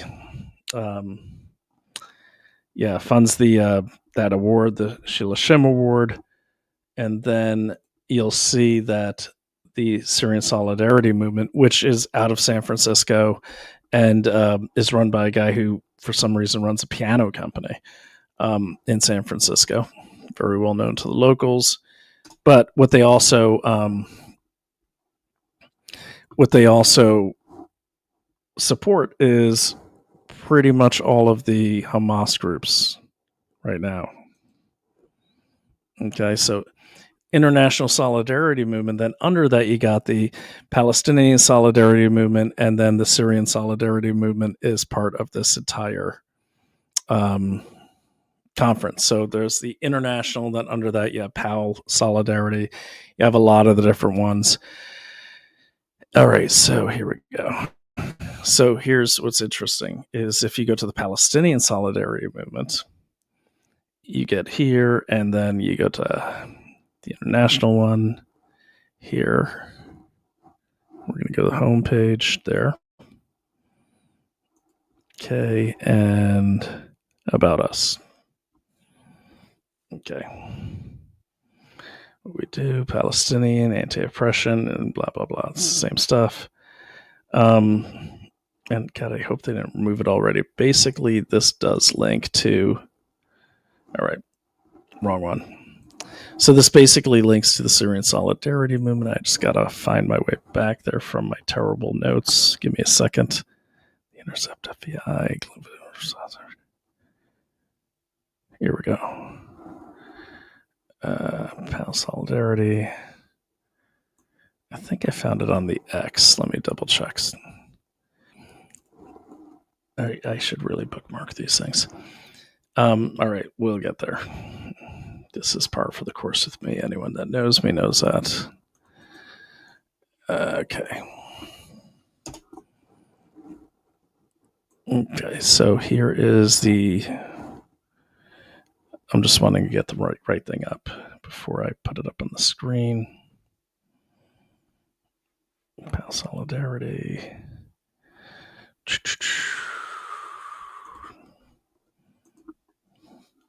Oh, I know where it is. It's in the... That's how I got it. Okay. The Shem Awards. So that's, yeah, I'm sorry, guys. That's where it is. I was trying to remember how I found it. So what it is, yeah, you got to go to those awards to get there. So let me do this. I am going to pop up one more video while I look that up so you're not staring at me doing this. I did talk about the MAGA thing, so I'm just going to pop up old Jackson Hinkle. Sexy, this sharp comparison, is it why you started to promote the MAGA communism? Can you just briefly introduce the idea? Because to be honest, when I first saw these words together, I thought that was a weird, if not crazy idea. Yeah. MAGA communism, it's really interesting because the Trump campaign was an outsider campaign. He's an outsider figure, but even more so, the Make America Great Again voter base of his movement is really beholden to nobody, even Trump. You know, they will call out Trump if he has bad stances on the Ukraine war or certain issues. And I think that's admirable because that movement at its core is a working class movement. It's like the first time we've had class consciousness reintroduced into the American political debate for the first time in decades.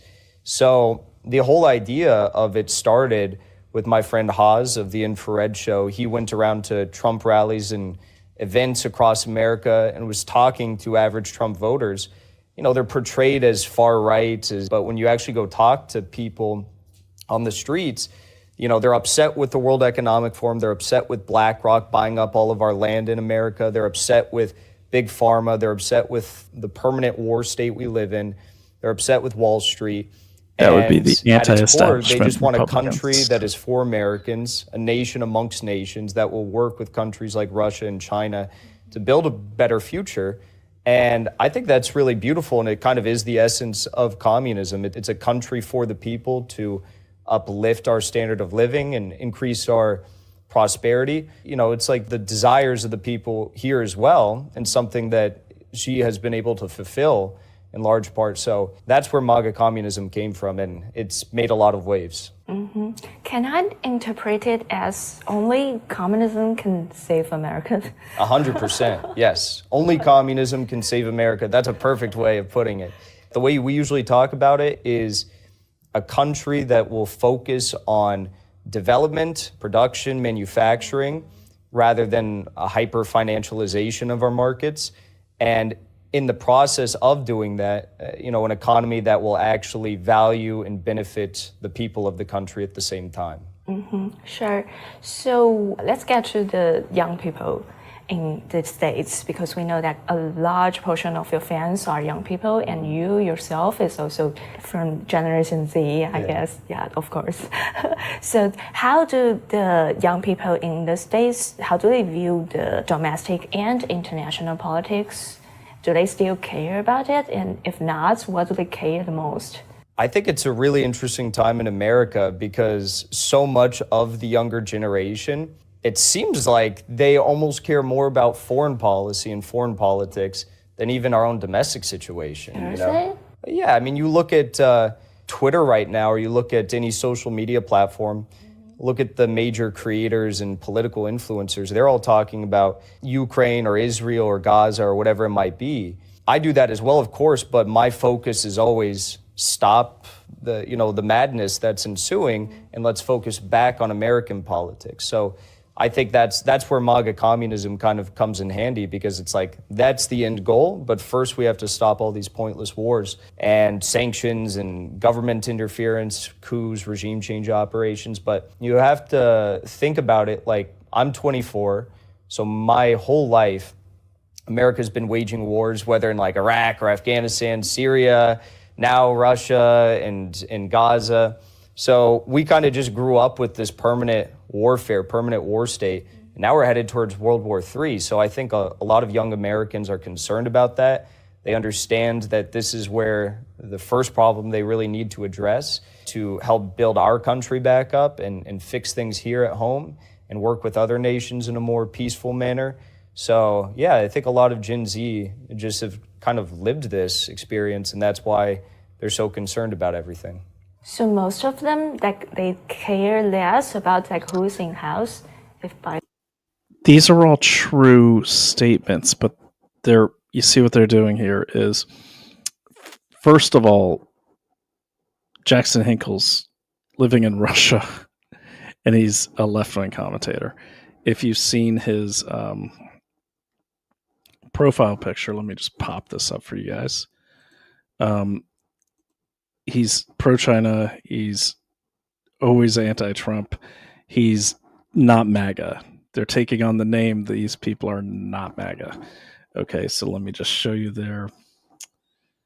By the way, this is how I research when I go on my binges, like I just recently did. So bear with me, and thanks for hanging out with me. If you have to go to bed, and I have to go to bed here soon too, so I'm not a zombie at breakfast tomorrow. This will be on dailyclout.io and also on the Daily Clout Rumble channel. You can find it in the description here. So let me just pop this up here. There's no sound. I'm just giving you an idea of his X profile. This man's fighting for your freedom. He has a picture of Maduro. Okay, if you missed it, let's do it one more time. Okay.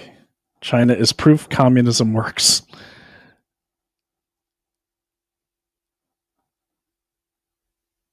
Maduro's fighting for our freedom. Okay, you got the idea. Now, let's go a little further. Where'd it go? Okay, so I did get the award. Okay, and I'm not going to play. I'll put it in the recording because you don't want to sit here. But if you go through Kim Iversen's website, she has Jackson Hinkle on. I don't know if she has Jackson Hinkle on, but she has the founder of MAGA communism on. And she's, in my opinion, she's a bit gleeful about it. Oh, it makes so much sense and all this. So again, I'm giving the information. You got to make your own decision on what you think. Okay. Here's what I'm seeing. I'm seeing a pro-China sentiment. I'm seeing an anti-Israel sentiment, which seems to me to be a pro-Palestine sentiment. I'm seeing almost an anti-Western sentiment, definitely anti-capitalism. She's pretty much just made that clear. I mean, the problem with doing the research on her to show her leanings is there's just so much of it. I mean, there's so much of it that it's undeniable. And this is kind of what the communists did, is they, it's quite fascinating actually, but let me just give you guys a little history. Let me see here, the source. Yeah, this is how they do. All right, so what we got here, let me see, what am I going to read from? So this is called from a report called the Coalition, Communists and Coalition Governments. What I searched for on this was, because it's been a while since I've studied this in college. So what I searched on was, do communists first align with political groups of political parties that are pre-existing, and then take them apart from within? Okay. and that's what I searched on, and that's kind of what I found historically. I mean, it's a research report, but let me just see where this file exists, guys. Okay. Every time I do this, I'm like, this is going to be the time that this thing just runs smooth. That's all right. All right, I'll just share the page. There we go. Okay, we're going to remove Jackson. Going to remove his CCP girlfriend. That girl was totally jamming on him, too. That was kind of funny. All right, so share screen. All right. So what did I say at the beginning? We've been going for quite a while. I said at the beginning, both sides are getting attacked by communists, are getting subverted. The Democratic Socialists of America, who are communists, they spell it out, are out to take down the Democrats, the Democratic Party. Okay, and it seems like, I'm not going to say MAGA communism, but this entire cabal of pro-communist, seemingly pro-communist people like Kim Iversen, and in my opinion, she's pro-communist. I'm not saying she is. I don't know. She says she's not. It kind of sounds like she is to me. You got to make your own choice on that. But they all are doing the same thing. They're going after the youth. They're going after the working class. They're saying, oh, yeah, no, it's the bad oligarchs at the top. It's the Trump's not, and you hear it on X. They're like, Trump's not going to help you. Look, he hasn't done anything right, and now he's giving he wants you to go to war for Israel. Okay, yeah, I deployed after 9/11. Honestly, I never met my first Israeli until I was a civilian. Just saying, and I was all throughout that area. I'm not saying they weren't in the war. Of course they were, but what I'm saying is, it wasn't like we had men in suits with, from Israel directing our commanders. It's just kind of like stupid. Okay, so is that it? Yeah. Thank God. Okay. So this is the report I'm reading from, and I'm not going to read the whole report. It's too long. What I do want you to see is what they talk about here, about how historically when the USSR was taking over these Eastern Bloc countries, they are doing the same thing where they get up next to a movement. So you got MAGA communism getting up next to the MAGA. You got the Democratic Socialists of America getting up close to the Democrats. Kind of like parasites, okay? And so, let me get here. Communist doctrines okay. There's a definite communist doctrine regarding coalitions between communists and other parties or political forces. The axioms of this doctrine are the following. The Communist Party will always be numerically small, and in comparison with the rest of the population, a minority. That is true. That's true today. This is 1968, this was written. It is, for a long time, will continue to be surrounded by non-communist masses and anti-revolutionary influences, meaning conservatives, or people that just want to go along to get along. The common Joe. Us. In their bid for power, as well as the early phases of their rule, the communists therefore require allies whose popular support can make up their own lack of numerical strength. Again, getting next to a pre-existing party. The United Front is the principal alliance between the communists and other working class parties, particularly the Social Democrats. Sound familiar? Or in parallel terms, the Socialists. The Popular Front is the principle of alliance between the communists, other working class parties, and the democratic and liberal elements of the bourgeoisie. These patterns of alliance are used by the Communist Party in order to attain ultimate power, which it will share with nobody. Okay, and again, it's a researcher, so you got to do your own research, but Bonafide is pretty good. So they go on, the Lenin history, and they tend to use Czechoslovakia as like the example of how it was like really well done. To carry on, Lenin said, to carry on a war for the overthrow of the international bourgeoisie, which is us, a war which is 100 times more difficult, protracted, and complicated than the most stubborn ordinary wars between the states, and to refuse beforehand to maneuver, to utilize conflicts of interest, even though temporary, among one enemies, to refuse to temporize, and to compromise with possible, even through temporary, unstable, vacillating, conditional allies. Is not this ridiculous in the extreme? The more powerful enemy can be vanquished only by exerting the utmost effort without fail, most thoroughly, carefully, attentively, skillfully, using every, even the smallest rift among enemies, causing the rift. I think that rift right now on the right is Israel. And that's been blown up and amplified by the biggest voices. We have some of the biggest voices who are considered conservative. Candace Owens is a big one. Tucker Carlson. Okay. Not saying they are part of this. I am just saying their talking points match people like Max Blumenthal. They match what's being said by Jackson Hinkle. They match what's being said by all of these socialist groups that we're talking about. And we'll talk about Kim's award, then we'll wrap it up. And I also want to state, too, watch the further videos and watch the recorded video and share it, because United Front is a major part of the export of communism, and monitoring by the Chinese Communist Party of Chinese dissidents and Chinese people abroad is actually called the United Front. It's also what they're still using in this MAGA communism doctrine, which I'll put in the thing because we don't have time to watch it. So basically, they say the Popular Front is the application of the general theory of alliances to particular circumstances created by the victory of Nazism in Germany. Nazism, or to give it the name by which it is called in the communist language, fascism. I would argue that's the Italian language, but was then officially characterized as a bourgeoisie counterattack against the revolution or counter-revolution. The struggle against counter-revolution, according to Lenin, was a phase of the revolution that admitted of the united will.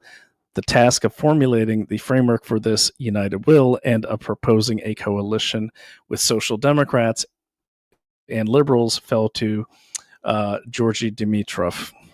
So what they're saying is basically there's left, right, there's different types of communists, but the goal is they all come together.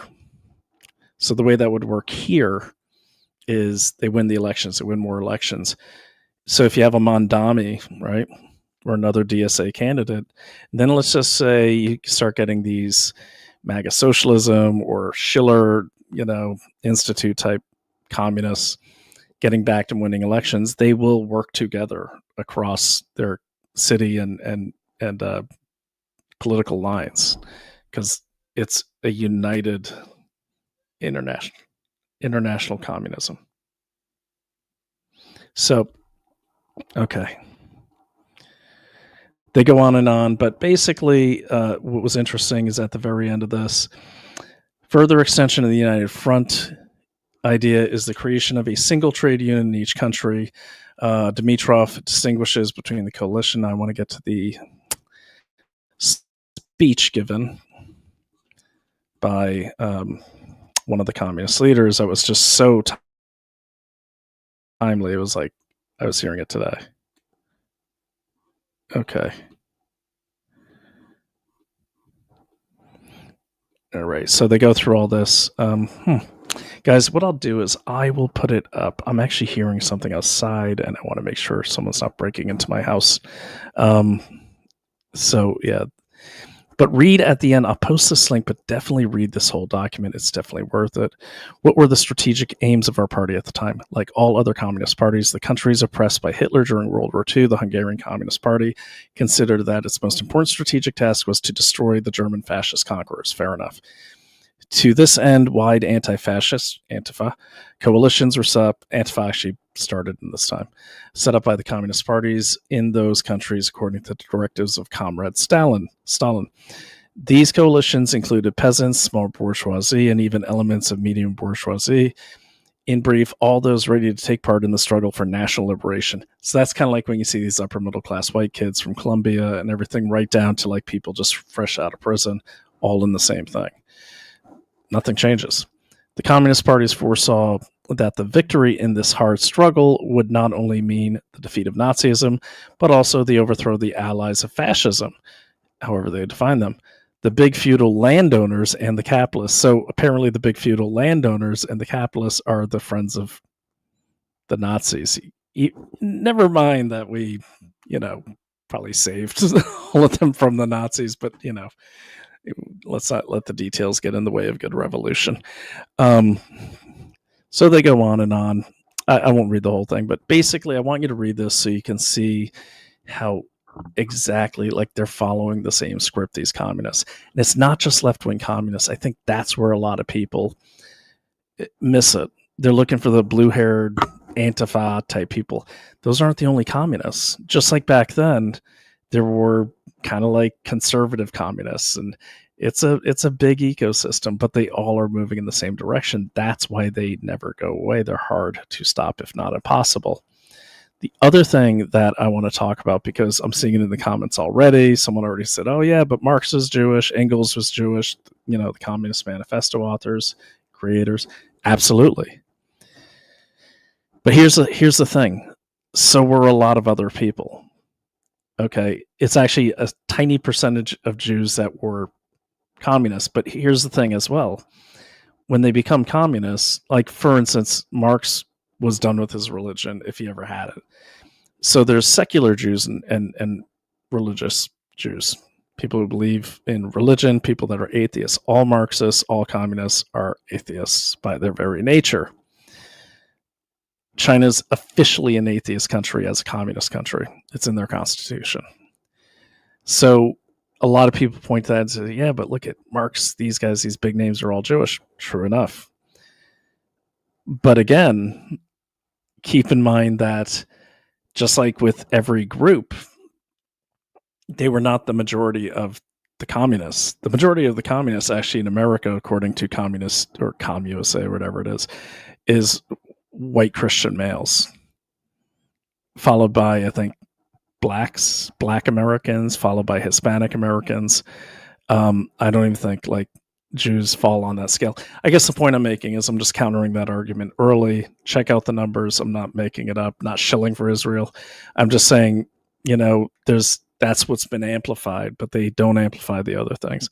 So remember, you're not just looking for the blue-haired people, but you're looking for these very active organizers, and they're using the same script that they were using back then with the COMINTERN. The new COMINTERN, just like the old one, when you go to the website for the MAGA communism, this Aldine guy who formed it with Jackson Hinkle, they're using the same lines like, no, we don't want to take away land. No, we don't want to do this. No, we just want everyone to be free. But that's exactly what Lenin says in this document. He says, and he's quoted saying it, like basically, as long as they don't see it coming, we'll promise them whatever we want.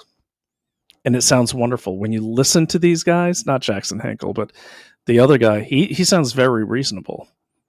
But if you understand and you're familiar with the history of communism and communist revolutions, you realize that is the sales pitch. Get everyone's guard down. They're just like me. These communists are not so bad. They're just like the working man. And you'll see Iversen, as I leave you with this video, goes into the same thing. But just so I can tighten up that loop, let's talk about this is the last document I will share. So this is archives. This is the Serena Shim Award. They deem, okay, so this is the award. They go into, she was an American journalist and working for Iranian press. It was killed, and their parents made this award to go supposedly towards integrity in journalism. Who are the laureates? Who has won this? Well, let's take a peek. Okay, here we go. All right. The following uncompromised journalists have been awarded the Serena Shim Award: Rick Sterling, Dan Cohen, South Front, Kim Iversen, Tim Black, Kim Iversen, Julian Assange, Ajuma Baraka, who's in that other picture with the Workers' Party of Syria, whatever it was. Black Agenda Report, Sharmine Narwani, Information Clearinghouse, Venezuela Analysis. Finning Cunningham, Gareth Porter, The Iranian, Moon of Alabama, that's old actually, Whitney Webb, Max Blumenthal, Jimmy Dore, Rania Kalik, Vanessa Beeley. So when you look at these ones here, and here, you're going to know that they're all pretty much messaging the same thing. If you go a little further in time, so that one was from 2019 September, and it's weird. She did go to Palestine, and it was paid for by some Palestinian group, either before or after, very close to the time she won this award. So this is now the version from June 23rd, 2024. Okay, there's Jackson Hinkle, Kit Clarenberg, who's also Gray Zone, which is Max Blumenthal's outfit. Kim Ives, I wonder if that's her. I'll have to check that out. I haven't looked at this version yet. The Gray Zone. So now they put the whole Gray Zone on there. Aaron Mate, he's also with the Gray Zone. There's Kim Iversen again. Same people. I'm just seeing if there's any new ones here. Whitney Webb. Yeah, so you got a Syrian analysis. So, final thing is, go to the homepage. They talk about who they are funded by. There we go. About the award. The award is, yeah, here we go. American Journalist, World Food Program.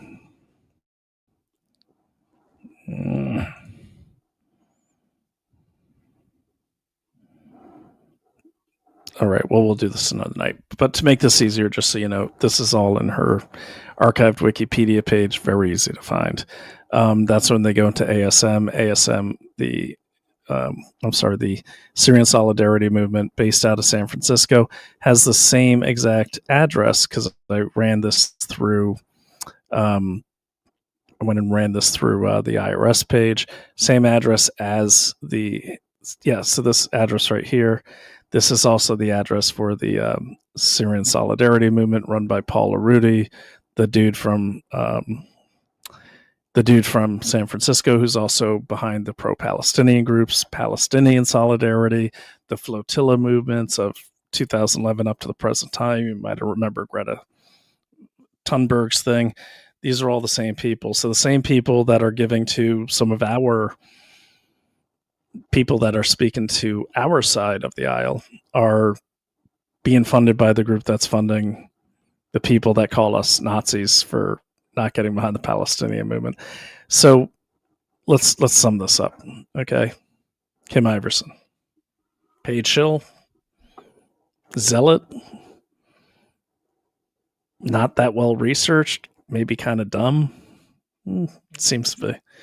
Not being mean, it's just she seems to be. There's other interviews you can watch that just blow my mind. I don't know, but regardless, and like I told the gentleman on X today, she might believe she's being authentic. She might actually believe it. She might not be getting paid by anyone. We do know that she was getting paid, by her own words, by the Syrian Solidarity Movement, who owns this Serena Shem Award. She said it. It's in her post. It's still up. So we know that. And she is touting the same angles and taking the same positions as the pro-Palestinian groups, because they all take the same positions. She's also taken the same positions as Max Blumenthal, the son of Sidney Blumenthal, who was one of Hillary Clinton's closest advisors. Max Blumenthal, the owner and senior editor at the Gray Zone, who also has one of his lead reporters, is Kai Pritzker, who is the nephew of J.B. Pritzker, and his mother was Penny Pritzker, who was the Secretary of Commerce under Obama, who was also found in the Paradise Papers for offshoring money that she later gave to her two kids, one of those being Kai. That's the Gray Zone. How's it relate to current events? the gray zone message about Charlie Kirk's murder being at the hands of the Mossad, the anti-Israeli sentiment that you're seeing, it seems to all start with the gray zone, which seems to all have a lot of funding coming from these Syrian solidarity movements, which are all aligned with Iran, Venezuela, Syria, and countries which are closely aligned with the Chinese Communist Party. At the same time, here in America, they're all big fans of Marxism by their own admission. Okay, so I'll leave you with that. I'm just going to let this run itself out. I can take down that screen. I will write this all up. It'll be a lot easier to follow. What I do want you to listen to is this is the founder of, let's see if that's the video I'm going to play for you guys. All right. So much more. You always think you can fit it all in, and you never really can. There's never enough time. Okay. Got that. Got that. Let me pull up my notes here, and I'll leave you guys with the video. Okay. This will work. Kim Iversen, Braver Angels. I'll get all these notes up because there's also, she has one called What I Saw on the West Bank. That's back in 2019, where she admits she spent one day on the Israel side, 10 days on the Palestinian side. She received praise from a guy named Jason Lightfoot in 2020, a guy who is already in a government report as being under foreign influence. And then finally, it looks like someone... Oh yeah, she got very, very... She was almost gleeful remember when Tim Pool and all those guys got accused of taking Russian money. It was later found to be completely false. Yeah, I'll put all these. There's so many. So, but on that note, yeah, I'm going to leave you with this. So just recently she interviewed a guy who lived under communism, is very successful here, and he countered all of her points. It was wonderful to see. I love these kind of legal immigrants, got here, couldn't speak the language, and were very, very ambitious. Okay, very ambitious. So I think I'll leave you with that one. She does have one too on November 19th, very troubling, just a few days ago, where she interviewed a guy named Keone Rodriguez who got arrested and convicted for running a privacy money transferring service unlicensed. So she tried to make it sound like he built this privacy thing to transfer money. Well, he's transferring money for cartels and kiddie porn, according to the official indictment. It'll all be in the description. All right, I'm getting punchy, starting not to make sense. So I'm going to leave you with this is after the Mondami election, where she said, no, it's right before it, when she names this one, Socialism's Coming, the Zohran Mamdani Agenda. And I'll pop this up for you guys, and we'll leave you to your own capable devices. So what's my goal here? My goal is so you know who you're listening to if you are listening to them. And so you know where it comes from. For me, it's very confusing. It was hard to find conservative voices I liked. And yeah, I was a fan. But honestly, my opinion, I just don't trust her anymore. I don't know her motivations. It could just be opportunism. I just don't know. But I'm America first. And not communist America first, America first. Capitalist America, constitutional republic America, not communism. I'm not an idiot. I don't take the tours of China and go, oh, it's so shiny and pretty here. Look at all this fun stuff. I've been to China. Not the case once you get out of the cities. Not the case if you get on the wrong side of the city. Okay? There is no free healthcare, by the way, if you don't own a home. A lot of people don't know that too. But if you guys want to participate, I really want to find out what her real name is. Or what's going on with her, because I can't find her. We know she's raised in Boise, Idaho. She spells her name two different ways. Could be a stage name, could not be nefarious at all. Maybe she had a stalker and, hides herself. I totally understand that as a guy who would help stalking victims. Not trying to harass Kim Iversen. I just want more transparency out of her background, her political views. I mean, look, I'll say this about Max Blumenthal. I disagree with everything he says, almost everything, but he's not hiding it. Okay, these MAGA communists, whatever they are, they're not hiding who they are. I don't know who she is, and that's a problem for me. That's why I don't like people that don't follow traditional journalistic ethics, is like my wife does. And if we have someone who comes on and wants to talk about their product, if they're paying us, she has to say it.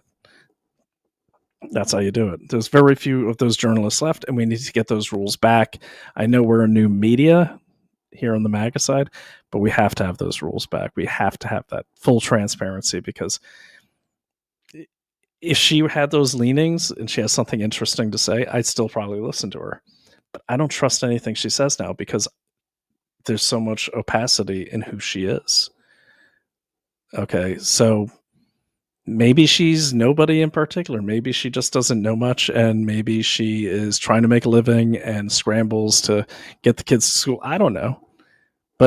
And you don't have to tell us your personal life, but influencers, if you want to influence, we got to know a little bit about you. Don't need to know your secrets. Don't need to know your home address. But, I don't know. This is how conspiracies get started. I'm not starting them. We don't know anything about her. We know she was a model who became a podcaster who went to Palestine, and then her followers blew up in 2019. That's what we know. No pun intended on that. Let's get more transparency. I've got a lot more I'm going to cover in the next following days. This is the COMINTERN 2.0 series. We're going to keep going. And then my friends at consumerdiligence.org are going to be covering the businesses and doing full due diligence on the businesses supporting communism on both sides of the aisle. And if they're doing anything wrong, Consumer Diligence will get it out there. And they also send all their reports to the Attorney Generals for Consumer Affairs to shut those businesses down if they are illegal. There we are. So I am going to share this screen here. It's ready to go, and remove that one. And I'm going to say goodnight to you. So guys, stay free, stay American, stop fighting with each other. Because have you noticed the left is kind of letting us all destroy each other? The same thing we did to them. Be aware of it, because they're doing it. They're loving what's going on right now. I hate the fact that our news cycle on MAGA sites seems to be dominated by Candace Owens and Nick Fuentes and all this. It's like, they're all entertaining. I think they have talent, but what a waste. I mean, we need news. And you know what's going to happen? People are tuning out of the news. And I think that's what's happening, and how these communists are scooping up this Gen Z, because I hear them. The only reason I even listen to it is because I want to see what the messaging is, because I report on that. But can you imagine, you're a kid, you're just graduated college, you realize you were lefty, you realize your whole degree was a lie, all the news you were getting from CNN, everything was a lie, and then all of a sudden you're hearing all this stuff from your right-wing buddy, and he's like, come to Rumble, come to this, it's all honest over there. Then you get over there and you got a bunch of people arguing about Nick Fuentes, French assassins, Mossad trapdoor assassins, and where are they going to go? They're going to go right back to the news that they were going to before, and then we lose the information and the messaging war. That's what's happening now. That's why we're losing Gen Z in droves. They're too busy. They just want to buy a house. They just want to live their lives. And if we don't provide a path to that, or at least get out of their way, and they don't get that, well, they're going to join things like the DSA or the MAGA communists. Next thing you know, we're going to have two groups in the street burning our cities down, not just one. So just keep that in mind. Okay, so, all right. I have good news. Oh, happy anniversary to my wife. We had a great anniversary. Known her since 2014. So I had the original picture on the day we met. That was really cool. That's on my X profile. Check out our sponsors. Check out consumerdiligence.org. On X, that's @ConsumerDD. Check out the rest of the episodes on Investigate Everything. Have a great Thanksgiving. I will be on again before then. Hope you got your turkey. For the record, I got 2 turkeys. Each of them were under $19, and they were 49 cents a pound. So that conspiracy theory is debunked. Thanksgiving is a lot cheaper even than it was last year. So just wanted to put that out there. I'm super happy to have my turkeys.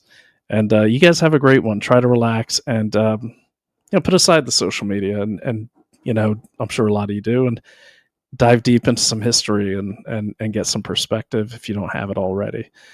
And by the way, to the guy that I was talking about Kim Iversen on X, I forgot his name. Welcome to come on, have a conversation. It's not a trap. I think we should talk more. More people should, because honestly, the enemy is them, the communists or the Comintern or the Marxists, international, and we are one team. We are one team. So let's quit fighting. All right, guys. I'm going to leave you with Kim Iversen interviewing a guy who survived communism. This is a great piece. So if I could get it up on the damn screen. Okay, there we go. If it'll let me. There we go. All right, good. It's going to be a good day. All right.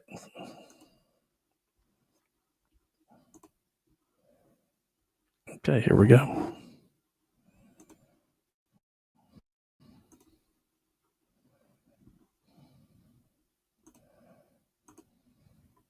Donnie, depending on who you ask, that's either a nightmare scenario or just a new direction. But for people who actually have lived under real socialism, the language is familiar. My next guest, Peter Lamage, and he arrived in America. He started over, became an attorney, built a successful law practice, and has since become one of the country's most outspoken defenders of liberty, capitalism, and constitutional government. Peter's an immigration attorney, political analyst, and former Republican candidate for governor of Connecticut. He's also the author of My Father's Prayers, A Refugee's Continuing Search for Freedom, a memoir about escaping tyranny and rebuilding a life in the United States. And he says what Zoran Memdani is proposing, talk of seizing the means of production and state-directed economics, it's the same ideology that wrecked Eastern Europe and bankrupted Venezuela. And he's warning that Americans, especially immigrants who came here for freedom, should recognize those signs before it's too late. Peter, welcome to the show. Thank you so much for being here. Thank you for having me. Okay, Zoran Memdani, probably going to be the next mayor. Freaking you out a bit. A lot of people are. I want to say for you poker players out there, see if you can spot her tell. I'll tell you, one of them is that laugh. She's uncomfortable when she does that laugh because usually things go south for her. This guy's awesome. And I don't know, maybe she learned from this guy, because this guy's like, you have no idea what you're talking about. Communism's horrible. Here's why. And great examples, smart guy. And, I always respect guys like this. And by the way, someone put in the comment, Christian America. No. Okay. This is not a theocracy. Christian America. Christian values? Sure. Judeo-Christian values, like I think Thomas Jefferson said. But when we start saying white Christian nation, no, I'm not on board with that. My wife's Jewish, dude. Okay. I have friends that are not Christian at all. We're going to force religion on people. This ain't Iran. Okay. I agree with you. I respect your values. I am a confirmed Catholic. But make it clear, you're talking about Christian values, good values like that, which align with some things that are not Christian at all. Okay. But I cannot stand that Christian nation thing. Okay. It's a nation under God with Judeo-Christian values. It is never meant to be a single religion country. I mean, that's literally what is trying to invade our country right now for these Islamic radicals, who, by the way, are just the cover to get the socialists into the country. This Red-Green Alliance is a sham. Let's not forget that Muslims believe in land ownership, despite all the things I don't agree with about. They believe in land ownership, and they believe in something higher than themselves. Marxists are atheists. That's why Mamdani, most likely barely a Muslim, if at all, he's a socialist. Socialists are atheists. It's a sham, and it never works out. Okay, it never works out. One of them, it's like there can be only one. So respect you, Ryan. Thank you for putting it up there, but I am not on board with saying Christian America, because there's a lot of different religions here, and just because they're not Christian doesn't mean they're all bad. Okay? So you do it your way, I'll do it mine. But no, like this is not the Middle East, you know, or some version of it. That's what you get when you force a religion on everyone. You get what Islam has become. It's not what I want. Have a great night. Thanks, Ryan, for showing up. I appreciate your comments. I don't, maybe I misinterpreted it. So if I'm a bit harsh, I just haven't slept a lot, but I think you know where I'm coming from. So again, we're going to watch this wonderful man kind of educate his host. I really enjoyed this, and I hope you do too. Yeah, and by the way, don't take my word for it. Investigate everything. Check it out for yourself. Not accusing anyone of anything. I'm just saying, got to go deep and get to know these people. All right, I'm repeating myself, and I am tired, so I will talk to you guys later. Thanks for joining me. Make sure you follow the show, follow all the other shows, and thanks. You guys have a great Thanksgiving. There's a lot still to be very, very thankful for. We got it pretty good in this wonderful country of ours. God bless you all. God bless America. Have a great night. Pretty upset about his potential takeover of the city. Give us why you think he's so dangerous.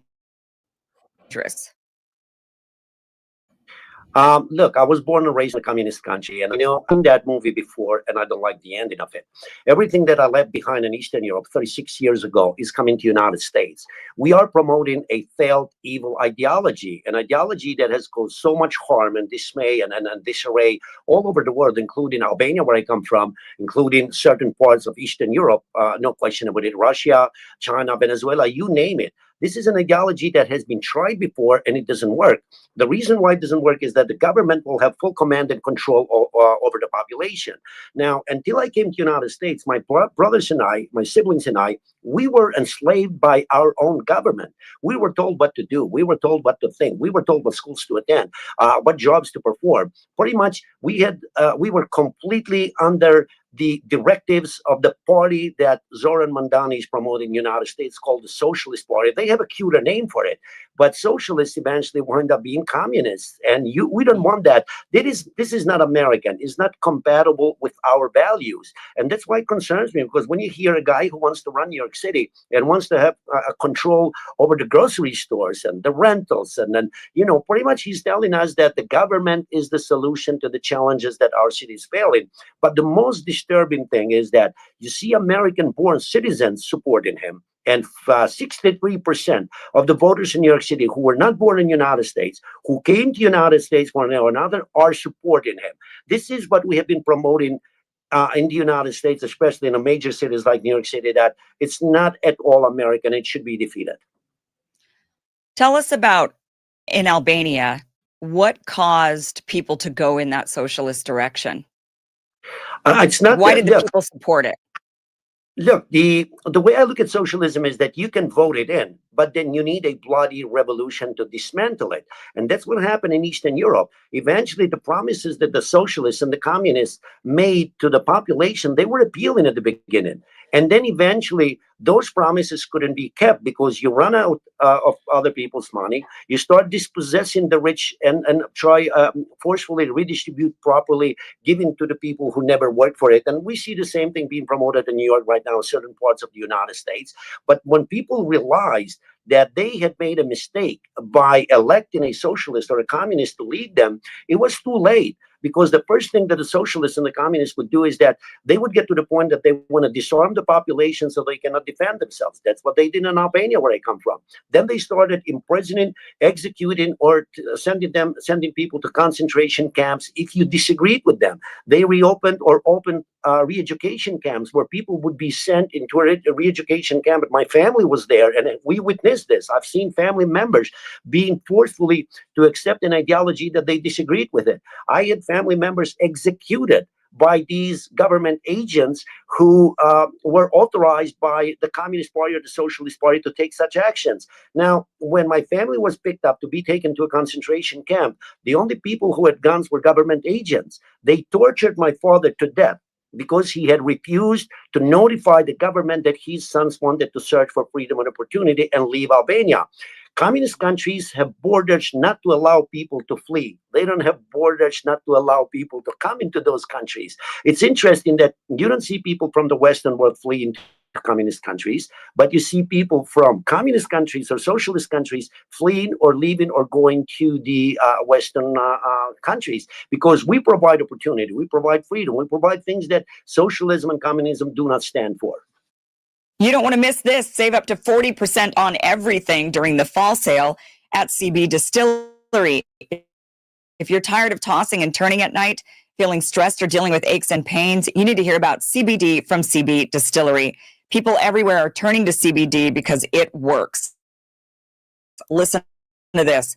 Over 90% of customers say they CBD. That's huge. And state in. I mean, I think that's important to understand because, you know, just telling the people of New York or any major city in America, look, this is bad, you don't want this. That's not enough, right? Because they clearly have reasons for why they're wanting this system. And obviously the people of Albania also had their reasons. So what is, and then those have to be addressed rather than just saying to people, oh, shut up, move on. You know, like it's not, this is going to fail. This is terrible. This is awful. We have to give them a solution and we have to figure out what that solution is. And right now, what the people of New York are saying is the current solutions that have been in place for decades and decades, and even a couple of hundred years have failed them. The American system that we have hasn't failed anybody. If we look at the examples of failure and you point out to these communist countries, they are the failures. That is the system that has failed. And that is the system that the media, unfortunately, the left media and the leftists in the United States are misleading the voters when they talk about socialism. They're not telling them the truth. The educational system has let us down, especially the public educational system, by failing to educate our kids and comparing the two systems that we have over here. One of them that is about command and control over the population, and the other one that provides freedom to the population. There is going to be there is this confrontation happening in the United States between these two irreconcilable entities. One of them is statism and the other one is capitalism. Statism is nothing else but socialism. It's communism. And statism is being promoted in the United States, especially New York City and other cities where these socialist Democrats are telling the voters that we are the solution to your problems. When was the last time that a government employee was a solution to any one of our problems? When was the last time that someone who promotes socialism or lived in socialism have seen prosperity? The left in the United States wants to create a permanent underclass and always point out that you are the victim, that you are the oppressed, and you got the oppressor or the oppressor here, and is always the capitalist, the rich guy who is oppressing you.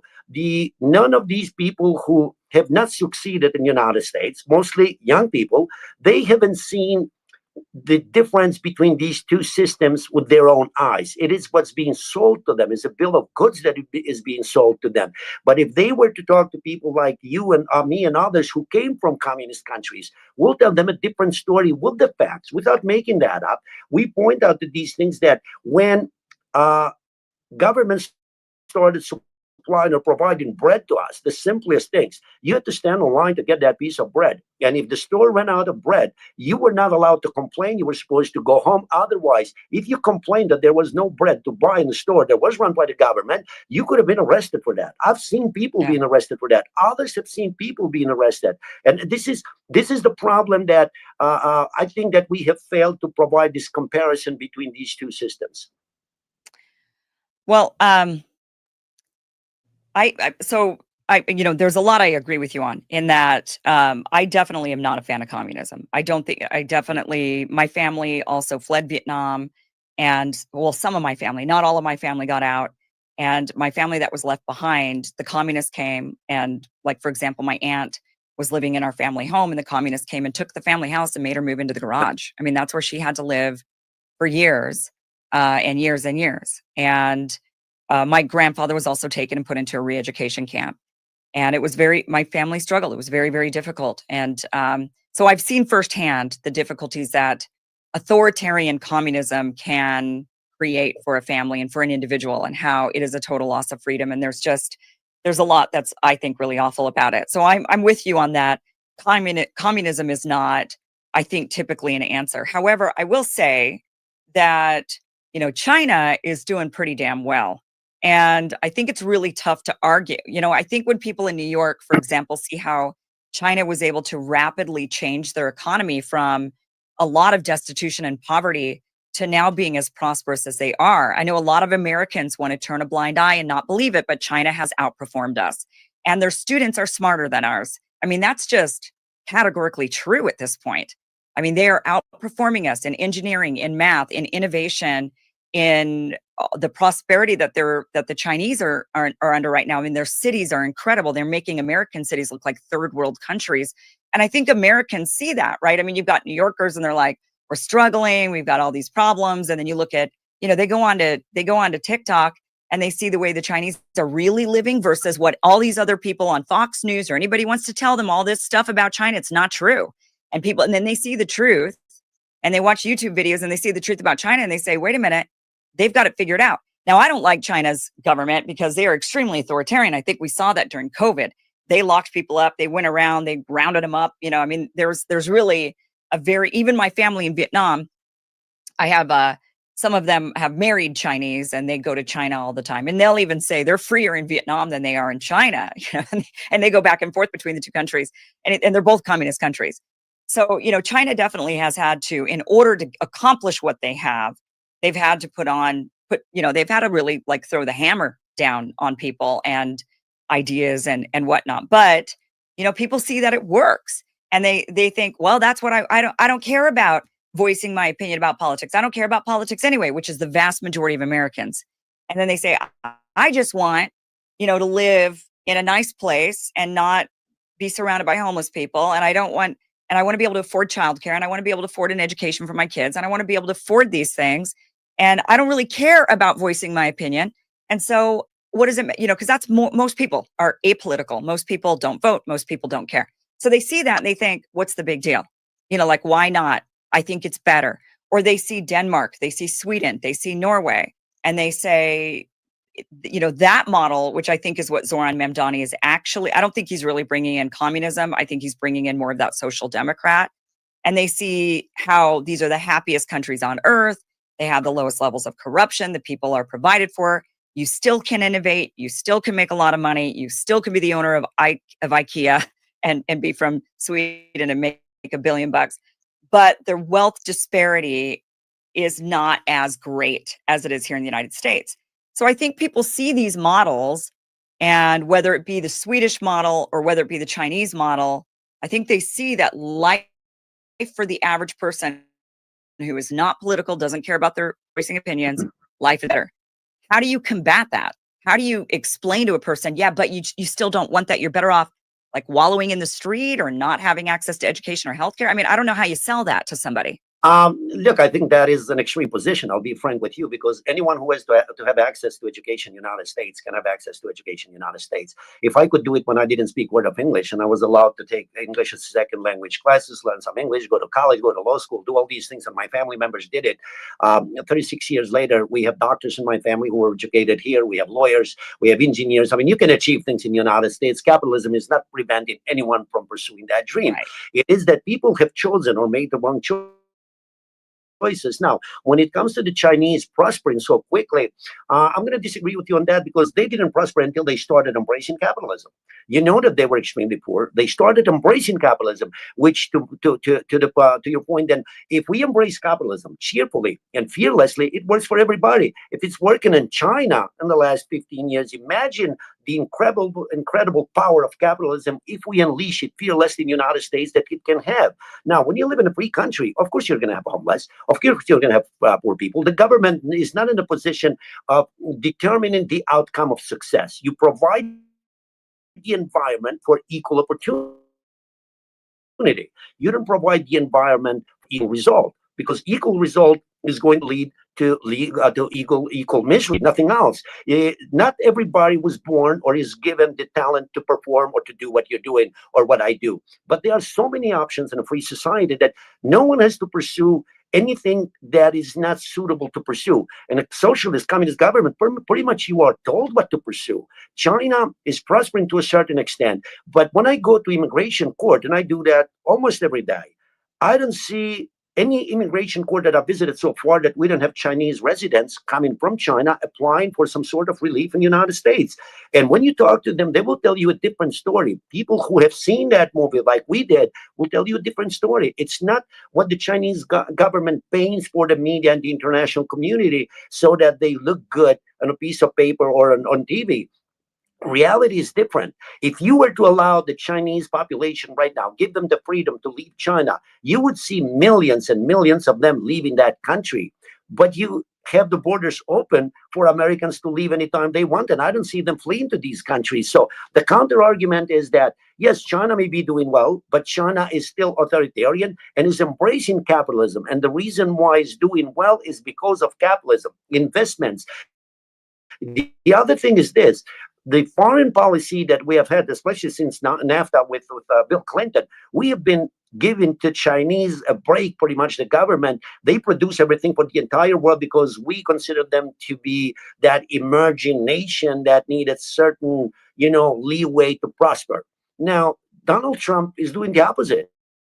Is forcing the Chinese to come to the table, and you're going to see the economy of China actually falling behind very quickly behind the United States again. So the United States is approximately not even 5% of the U.S. population, the world's population. Yet I think we have about 33% of the world's GDP. So capitalism has not failed us yet. It's going to fail us if we do not properly embrace it and implement it. And this is the fear that we have if we allow socialist Democrats to take over certain major towns and cities such as New York or Los Angeles or Chicago, because then they are going to have to be bailed out by the federal government. And once you get to that point, the federal government is you and I and others who pay taxes every year, and we're going to have to bail out their failed liberal policies. And I think we have to avoid that. We shouldn't allow that to be implemented in the United States. What do you say about the Swedish or like Danish models of, they're still capitalist. And I don't think Zoran Memdani is actually changing capitalism. I think he has social democratic ideas that are very, very in line with Sweden or Denmark or any of the Scandinavian nations. And they're still capitalist. I mean, there's no, they're capitalist. But they're happy, and they, so what do you think about that economic model? Why does that not work for you? Well, you and I agree to disagree, because Zoran Memdani would implement socialism and communism if he could. The strength of the United States is the Constitution, is the foundation of this country. But for those founding documents, he would do that if he could. And why do I believe that? He says it. Listen to his interviews. He talks about socialism more than someone who grew up in a socialist country and endured socialism. So he would do it. The beauty of the United States is that if he wins and becomes the mayor of New York City, if a Republican governor wins next year, that governor can take over the city. And the federal government can defund certain projects and that he wants to implement in New York City. So we're going to have these checks out, and we have those.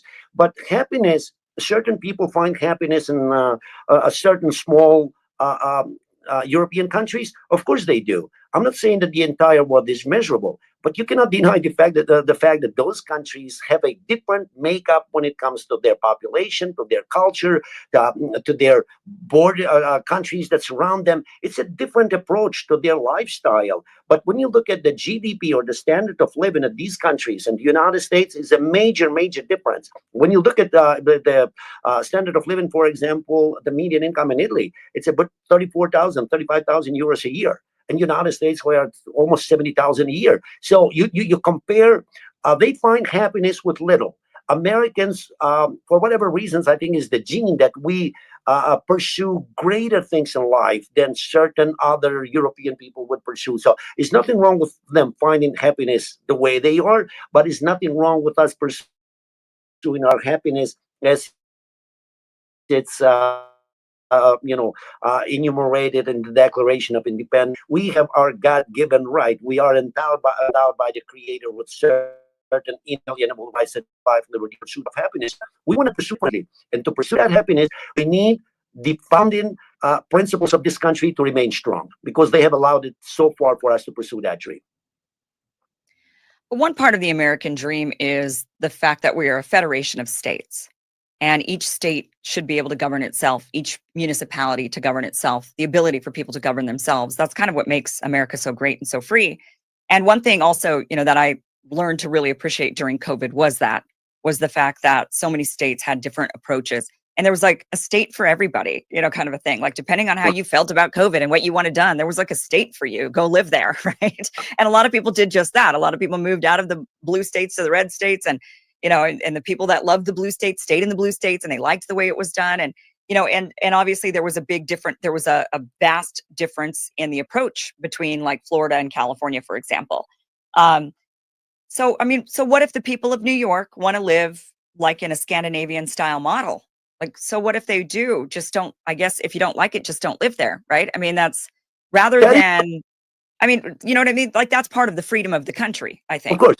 Of course, that's a solution. If he wins and becomes the mayor of New York City, we have the freedom to leave if we choose to leave. But I think that New Yorkers are going to choose to fight. And 4 years from now, we're going to hold another election and hopefully remove him from there if he wins this time. So, but the beauty, as you said, of the United States is that we have this federation of states, but these states still have to abide by the supremacy clause of the United States Constitution, because there is a reason that we have a U.S. Constitution in addition to these 50 constitutions that each state has. But all of these states, these constitutions, they have established a republican form of government. I don't see any one of these constitutions talking about socialism. I don't see the federal constitution talking about socialism. They talk about a republican form of government. And if we can maintain that, it's going to serve us well, as it has served for the past 250 years. And allowing this ideology called socialism to spread, I think that Americans will understand that New York, if this guy becomes a mayor, is going to be a failure within a couple of years. And that is going to be used as a model during the other campaigns, whether it's for Congress, Senate, or presidency in the future, that this is what socialism can do to a city, to a nation. Look at all failed liberal cities in the United States. All of them are center-left, whether it's Chicago, Detroit, New York, Los Angeles, all of them are center-left. None of them are functioning properly. Why do the red states do better? Why do the red cities do better? Why do the red towns do better? Because there is a better understanding of what it means to live or to pursue that form of a life where capitalism is the foundation of it. And they want to replace that with the government instead of capitalism, as if the government is going to provide for the people instead of people providing for themselves. I believe that people should be able to provide for themselves, and the government should have these safety nets that, if necessary, yes, we should provide health care to people who cannot afford it. Yes, we should provide pro bono legal work to people who cannot afford it. We have been doing that for hundreds of years, and we will continue to do that. But when the government gets involved and wants to provide those services to the population, then pretty much you kill the incentive of people to get out there and provide and produce for themselves. Thank you for watching this clip from the full Kim Iversen show, which you can catch Monday through Friday, 2 p.m. Pacific, 5 p.m. Eastern at KimIversenShow.com. It is free for you to watch. Again, 2 p.m. Pacific, 5 p.m. Eastern, KimIversenShow.com. See you there.